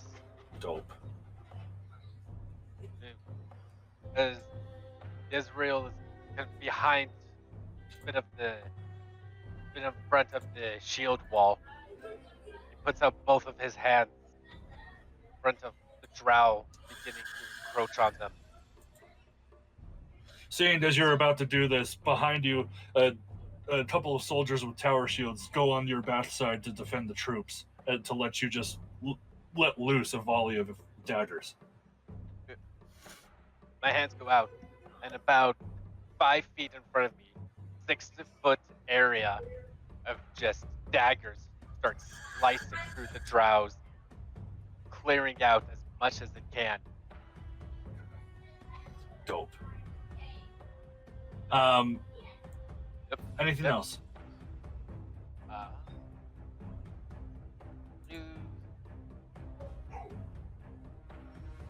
That will be it at the moment. Okay. Next up, Aslan.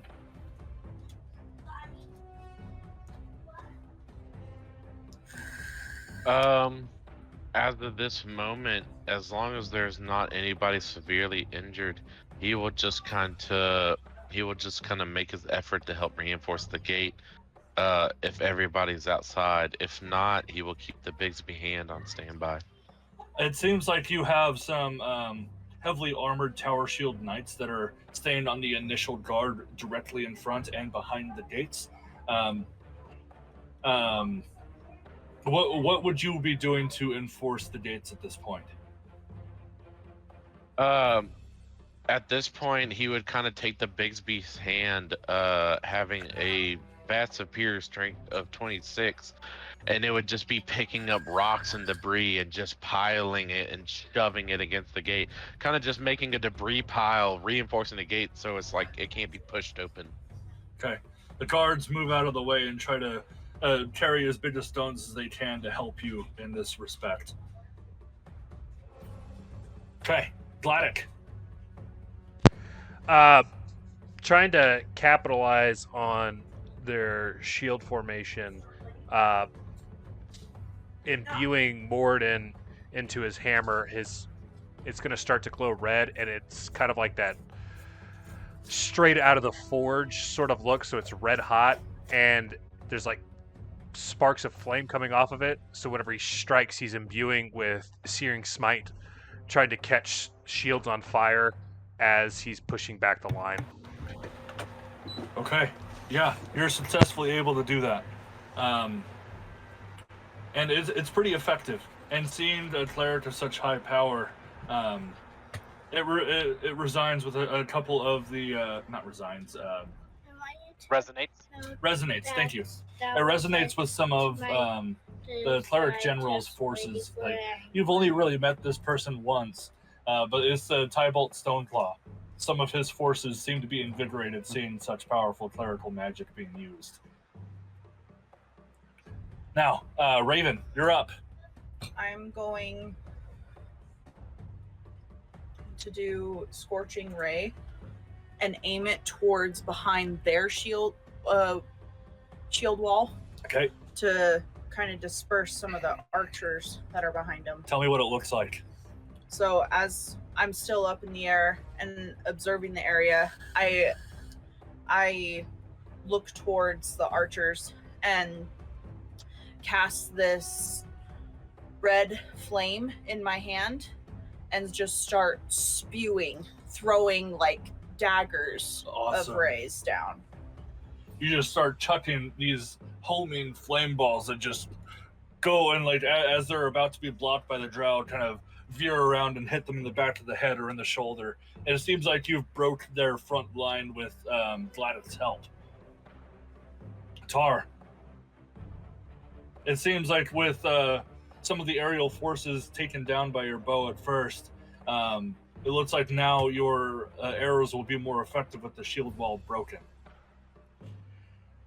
She's gonna look over. Is the eyes in the mist still doing anything, or is it still residing in there? The eyes in the mist are now starting to march.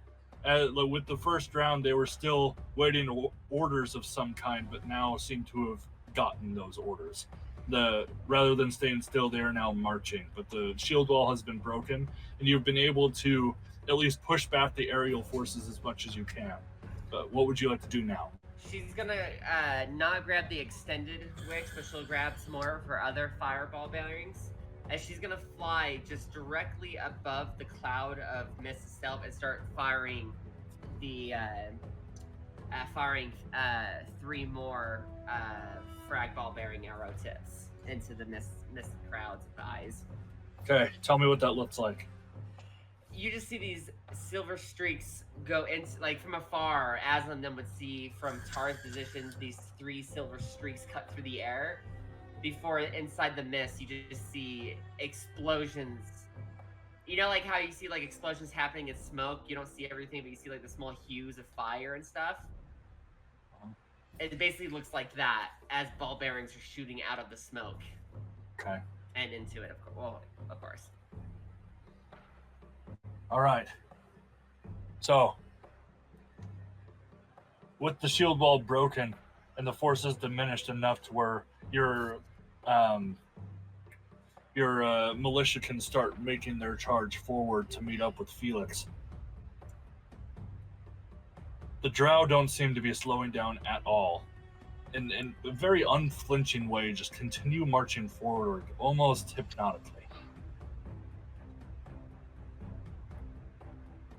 Swords begin to clash as some get close to the wall, but with the shield wall that you all have been able to secure, none have been able to get past, but some of the warriors have been injured. One has lost his arm. One has been killed with a spear to the heart, but for the most part, there's been 0 injuries and casualties aside from the 2. The most dangerous thing of note that have started appearing. Out about 1,000 yards or so, with how dark it is and with the fog that's been billowing this entire time, you see a flaming rock start to fly through the air and smash into the side of the wall, dealing some siege damage. Just roll some dice. Taking 16 points of siege damage, so no holes have been breached into the wall. Just to the east of the gate has been weakened. But for now, Yezreel, what do you do? Yezreel will run to one of the shieldmen, like our shieldmen, as goes up to him, tells him to hold strong as he proceeds to use the shield as a pretty much jumping board. Nice. and launches himself into the as far into the Drow lines as he can. And as he land down, I cast Thunder Wave, Dope. knocking Hell back yeah. hitting everybody within a 15-foot radius around me. What does it look like when you land? As I'm jumping over, like, flipping and twirling over lines of Drow, land down and just land with a thunderous shock, blasting just this cloud of dust. As Drow come from around, get pushed back. Then, as the starts to encroach on me again, I misty step back towards behind our lines. Cool. Aslan. Reports from scouts have come up to the wall. You're Aslan, right? Yes, that's me. There's damage to the wall. There's a few casualties down below. Bring casualties as close to this location as you can, and I will help heal them. As for now, I'll summon my hand to help reinforce that wall. And that's kind of what he'll do. Once you've finished, make preparations for us to get up the wall easier. Like up and over? Yes, unless if you want to drop down below, there's not really a safe place. We need to make room for a medic camp or something. Go ahead and set up a medic camp right behind this wall, below the stairs for easy access. I'll try to help tend to the wounded. As for the ease of access over the wall, I'll keep building a mound over that damaged part of the wall so you can walk over top of it. Aye, I'll get Pyrus involved. As he salutes and walks back down. And that's what I'll do. Okay, explain to me what you do. So basically, he redirects the Bigsby's hand from what it was doing. If there are injured at that damaged part of the wall, he'll have the Bigsby hand kind of move them out of the way so other like either medic teams or troops can kind of carry them over towards the designated medic tent. If not, he will just start to pile up debris and like larger stones in a way that troops can kind of, in a shambly kind of way, staircase over onto the wall and into the battlefield since it's been damaged some. Okay, awesome. You are brought up with Bigsby's hand. You were able to pick up one of the shield wall members that lost part of his arm, bleeding profusely, but is still capable of fighting. His shield hand is still intact. Okay. He will tend to him as soon as as the Bigsby's hand's been commanded to complete the task of building that mound. Aslan will tend to that soldier, trying to conserve his magical abilities at this moment. He will try to just stop the bleeding first. So just not cauterizing. What is it? Using a tourniquet on the severed arm. Okay. Just a reminder, guys, you don't need to expend spell slots here. Oh, if that's the case, he'll just use regenerate and reattach the arm. Okay. All right. Things are starting to pick up. I will allow 2 actions going forward here. Hell yeah. Okay. All right. Next up, we have Gladdek. How far did you say the siege weapon was out? It's about 1,000 yards out. It's pretty congested, although there seems to be a pretty cleared up lane to where the siege weapon will be going and stopping. So it seems like the siege weapon is going to be stopping about 700 yards to the gate. But you need to get through about 300 yards of troops to get there first. Right. As Yezreel misty steps back, Yezreel, that siege weapon is going to become an issue. We're going to need to work our way to it. Because I have no fucking range.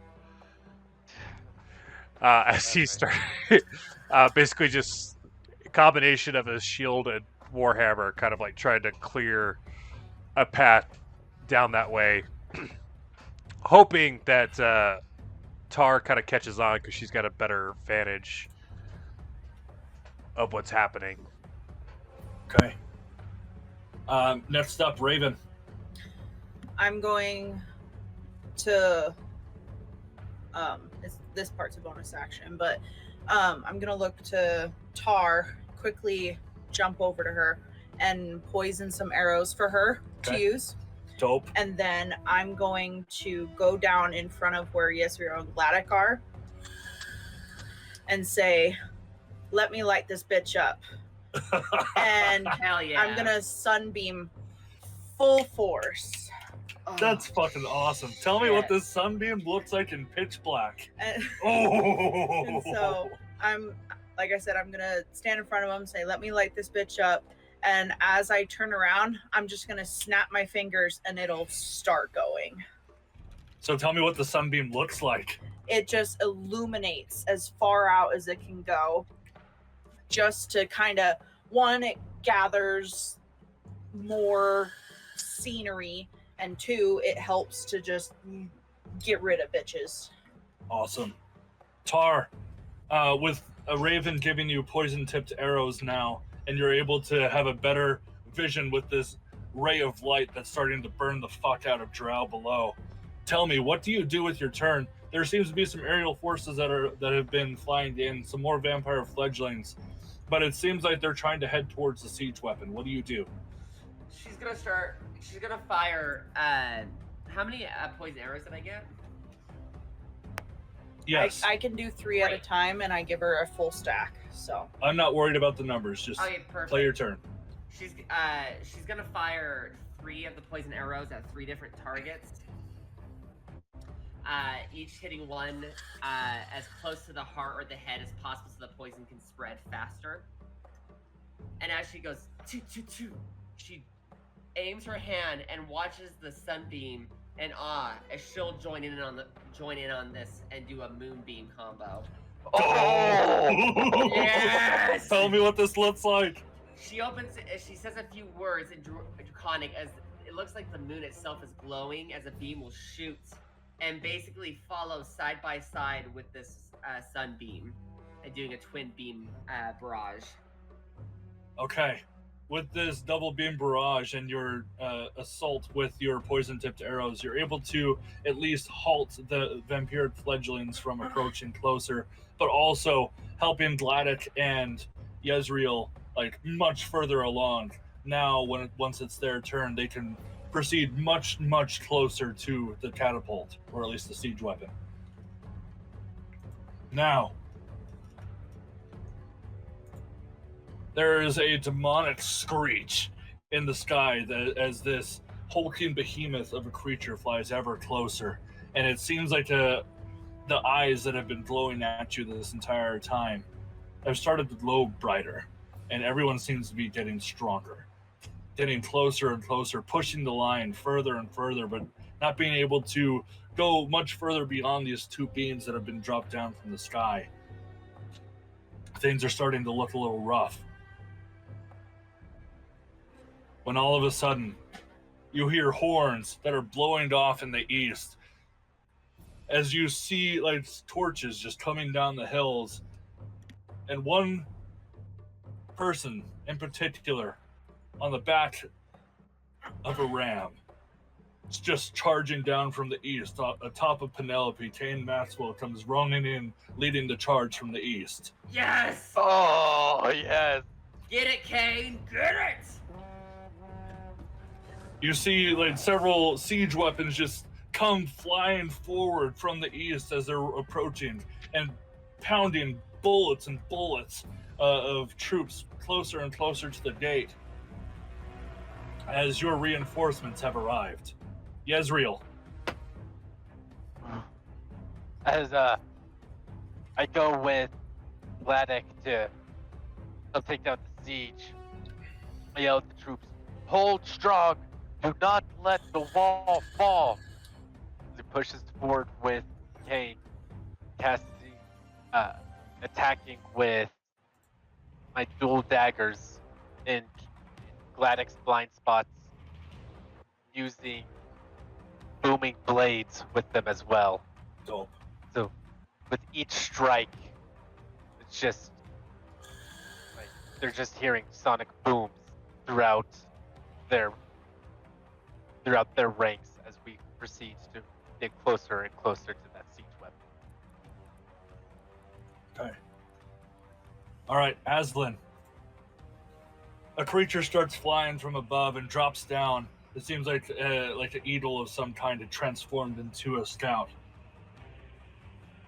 The approaches, our reinforcements have arrived from the east. They're going to be clearing up a meta camp. I recommend you head over that way and start setting up camp. So far, we've lost little people, but we will start bringing the injured over there. Okay, I'll head to the medic camp. Please inform all clerical or holy magic users to be aware of vampiric entities headed to this location. Have them prepare holy spells. I will inform General Stoneclaw. And he'll head his way and continue to tend to the wounded, either casting Mass Cure Wounds or Regenerate as needed. When you cast Mass Cure Wounds, tell me what that sensation looks like, because your range is able to affect your shield wall. As he casts the spell, the trumpet of elephants, wise and old, ring out with the chimes of druidic, kind of like a wooden chime, like pan flutes and that kind of music wisp through the air as everybody feels a rejuvenating, lighter feeling in their step come over them as their wounds close and their pain dissipates. Awesome. Gladdek, you and Yezreel have a much larger amount of footing you're able to capitalize on as Yezreel starts sprinting down using Booming Blade. What do you do? Basically just using that lane. So if able, he's trying to take out the siege weapon, but if it's still out of range, he's still working on clearing the path. Okay. With you and Yezreel working together in conjunction, using the Booming Blade and your efforts with your Warhammer, you were just able to make it to the siege weapon. Seeing it up close, there are a couple of hulking, Drow. It's hard to tell if they're even still have humanity left in them. But they are monstrous. They make Cain look small. There's a couple that are manning the catapult as they look at you with almost a deathly glare. Raven. I kind of see Yezreel and Gladdek going towards something, and I'm following them with it. And then as I'm in the air, I kind of get ahead of them to see what is there. And I'm going to cast Rotham's Psychic Lance and fly in a circle around the object to get rid of those fuckers. Tell me what that looks like. So as I'm sprinting forward, I see them, I dart them, and I'm gonna fly in an aerial circle, and as I'm passing through, this blade is just gonna shoot down from my feet, and it almost mermaid tail style, but it's my legs, and then the blade extends to the floor as I sweep the floor around it. That's awesome. You're not able to take out these hulking behemoths, but you're able to weaken them and garner their attention. Their focus is now on you, leaving an opportunity for Gladdek and Yezreel. Tar, you see who the forces coming in on the east have started launching some volleys, not only with their siege weapons, but with arrows in tow. And they're able to at least hold off the vampiric fledglings. You do see that kind of hulking figure that was flying up that you saw at the beginning is starting to get closer and seems to be focusing on defending the siege weapon, but has not quite arrived.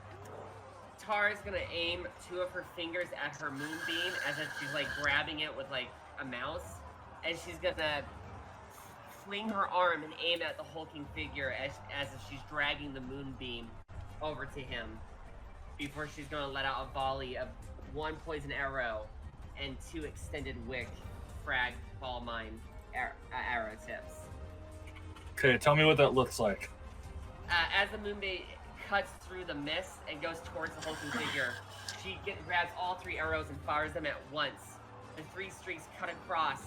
As the arrow stabs into the creature, the hulking creature, and then explodes from the inside, only for 2 of the poison arrows to follow just behind it and slam into the open wound that was open from the explosion. Okay, as you bring up the moonbeam over this individual, it needs to make a saving throw at disadvantage. What is your spell save? My spell save is... let's see. It is a 14. Okay, he has disadvantage on this roll because he is technically shape changed. If he fails this, he will revert back to his normal form. And that one is not a good one to start with. Ha-ha! What was your save? 14. Shit, 13. Okay. All of a sudden, this creature starts to burn with radiance. As its form drops, still in an impressive form, Thaddeus regains his flight and tries to veer its way out of the moonbeam, but still trying to head towards the direction, but has to make maneuvers to dodge your arrows.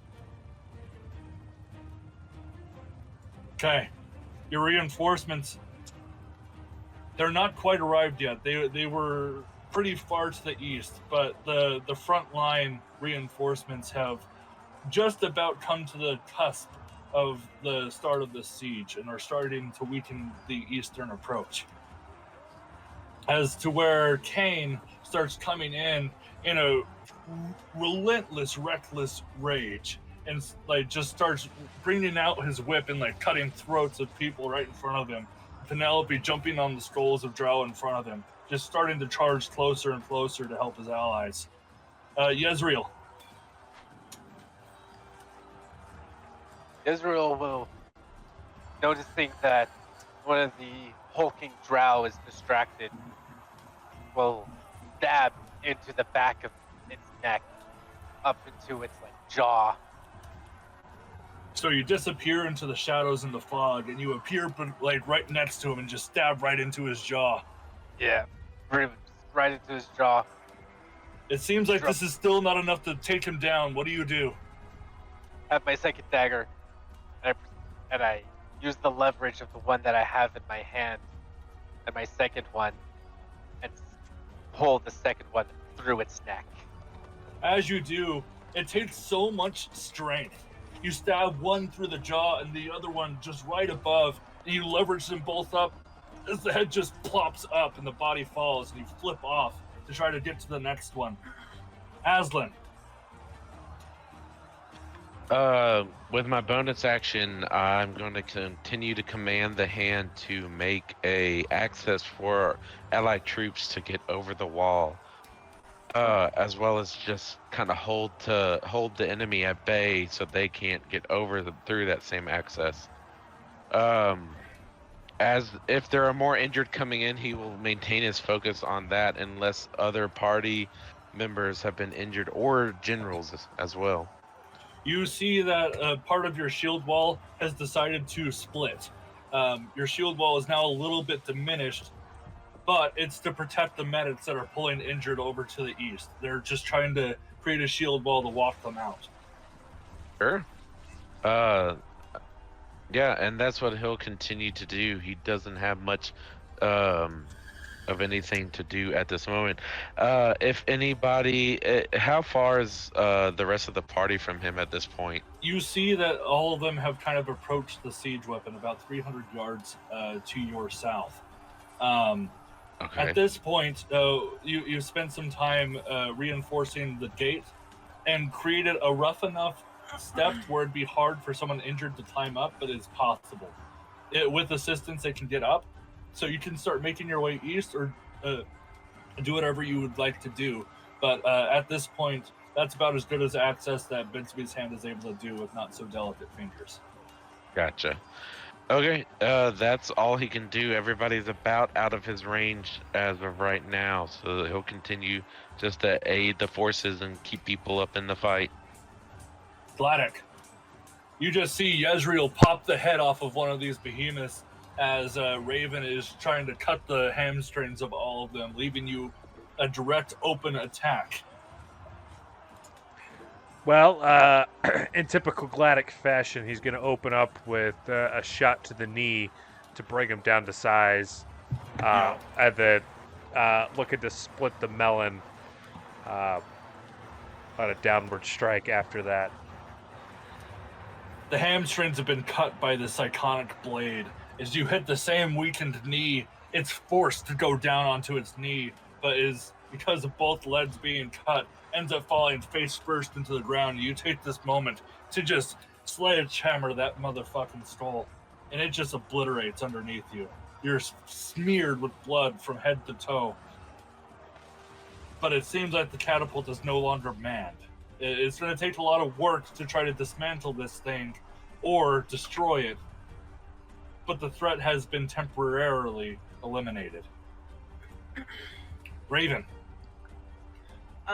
Once I see that Gladdek finished off the other one, I'm going to use Witch Bolt onto the weapon. Dope.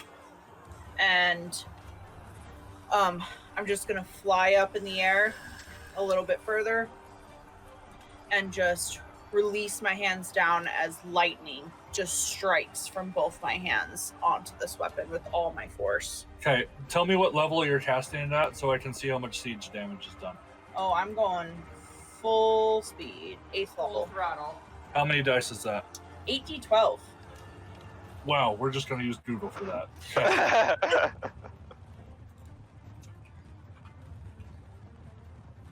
Full send, people. Full send. Full send. Full send those motherfuckers. You deal 43 siege damage. And tell me how it looks like as you shot the fuck out of this catapult. At this point, it's just illuminating it, and I'm just seeing it kind of crumble a little bit, just at least cracking it. And yeah, that's the most. You're able to... It still has its functioning shape. You're not able to destroy the wood, but however, the mechanics, the pulleys, and the ropes have all been singed, broken, and or demolished. This is no longer functioning. It could technically be repaired, but not in the sense of combat. This thing is not functioning now. Tar. Tar is going to use her bonus action to point at the moonbeam and drag it towards Thaddeus again. And as she does that, she'll then look at the line of vampiric drow as she's going to use her finger and kind of cut across them as she's going to use 2nd level Gust of Wind. Dope. Tell me what that looks like and what is accomplished. So what it does is it does a 60-foot long and 10-foot wide blast in a direction of my choosing. Each creature in the line must succeed on a strength saving throw or be pushed 15 feet in any direction. And she's doing it, and basically she's doing the wind in the line of their formation to try to push them sideways. Okay. You're able to push them as the moonbeam just goes right across them as they flip, trying to regain their footing while trying to flap in the air. As the moonbeam goes over, they all revert and fall, dive bombing into the ground. I was putting the moonbeam on Thaddeus. Oh, my bad. Sorry. But you have disoriented the other flying foes, and Thaddeus is just trying his best to evade this beam, not being able to focus on the 3 party members taking out the siege weapon. Perfect. And then for my second action, as she's gonna start flying towards Thaddeus, but she's gonna have the pterodactyl go downwards towards the army in the mist as she's gonna use her cantrip. Or I just had it. Thunderclap. Dope. As the pterodactyl's wings flap, it has like an aura that glows and then explodes around her, sending out as thunder force slams into the middle of the marching troops before she starts flying up towards Thaddeus again, going directly towards him. Okay. The eastern reinforcements have now arrived. Cain Maxwell is jumping and hurtling through now dismounted Penelope, fighting side by side, hooves going through the faceplate of several different Drow, as he is just taking out his barbaric rage on like any number of people for justice.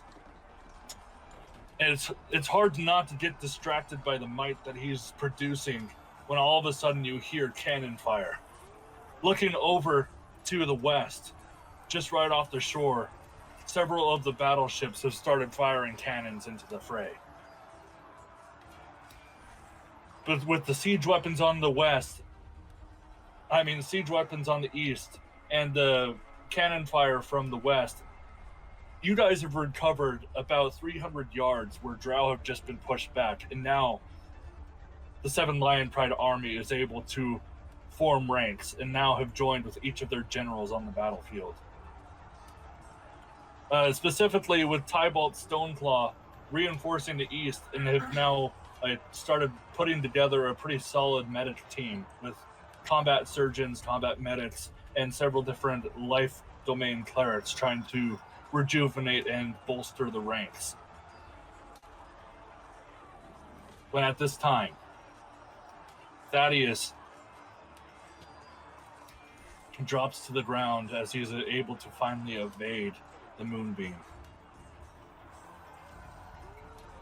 And just sends out this kind of psionics message. It's nothing that any of you can really ascertain or understand. But a very large ring has been formed as he pulls out an item from his pocket and just waits patiently. Yezreel, you see a very strange oddity that in the middle of his forces, he's kind of opened up a very large ring, like maybe a 60-foot diameter circle. He's standing right in the center, getting ready to pull something out of his pocket. This is within your range to at least get within the circle, but he seems to be doing something, and it's hard to tell.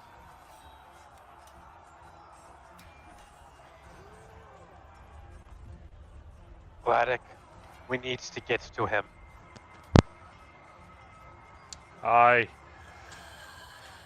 If he seems so calm and collective, we're in for something. Exactly. Yezreel will push out a cloud of, start moving towards, throwing out clouds of poison spray, heading towards Thaddeus. Hey, Aslan, you see this the same. At first your focus was on heading towards this meta camp, but all of a sudden, this Thaddeus character that you have seen once before is now kind of approached and created this huge opening in the battlefield and seems to be cooking up something. Yeah, noticing that there has been somewhat of a medical team or medical teams gathered, knowing that his aid would be needed at this medical tent. He cannot deny his team's need to face this great threat has now landed on the battlefield, and he will summon Bigsby's hand to pick him up and fly towards this opening ring. That's so cool. You hold on and heal these people here. I must go help my team. The battle needs me.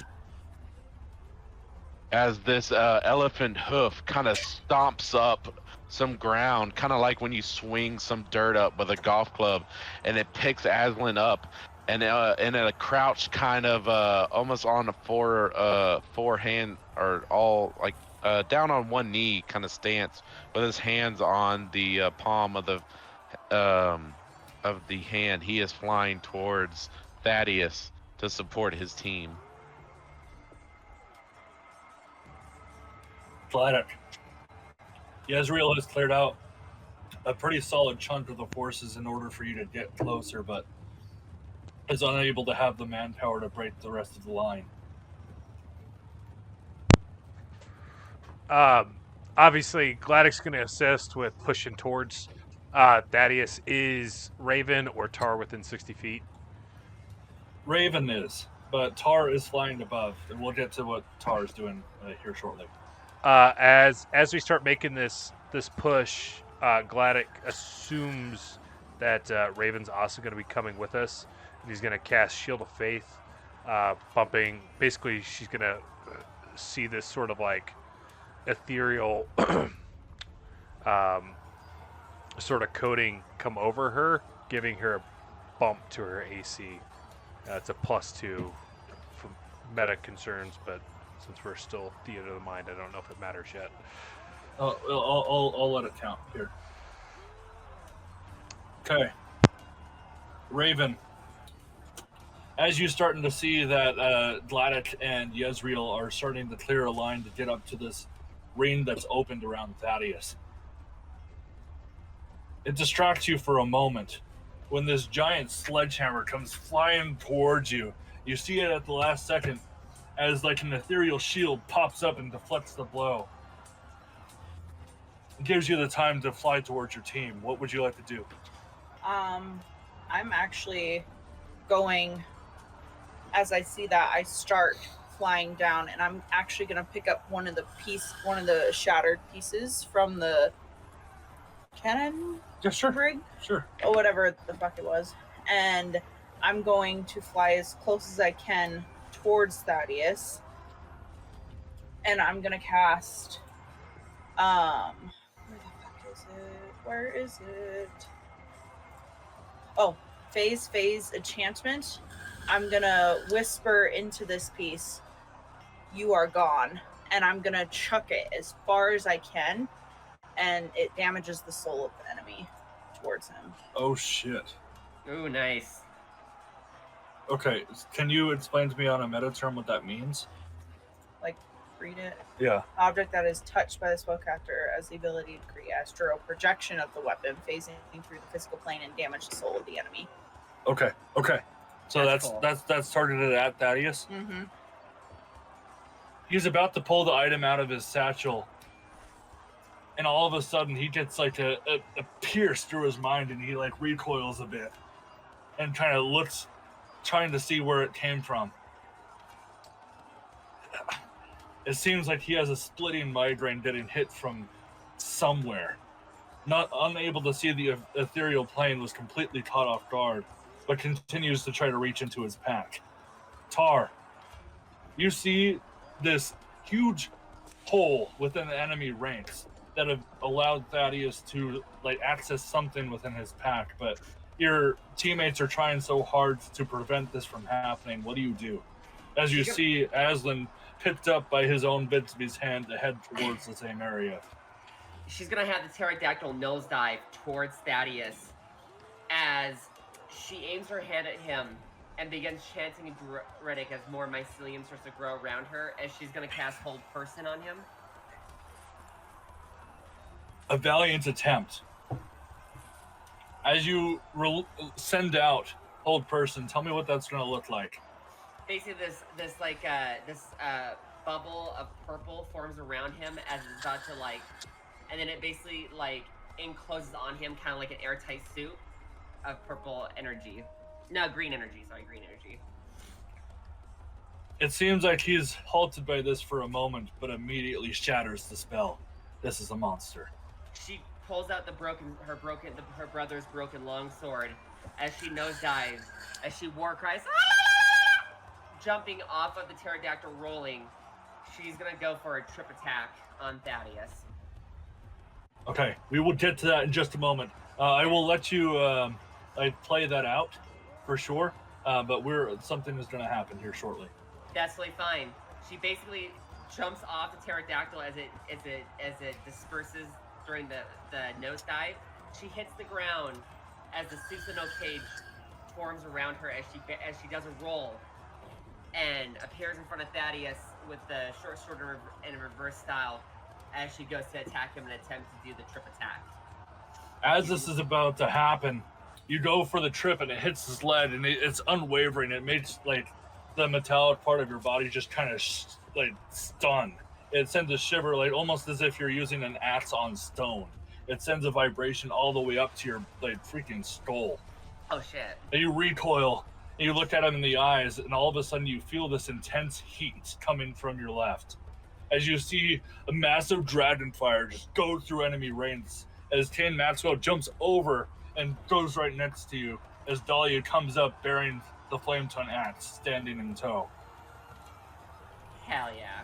The Phoenix Force has arrived at Thaddeus's foot. As everyone approaches and prepares for an immense battle, Thaddeus pulls out the Hand of Vecna.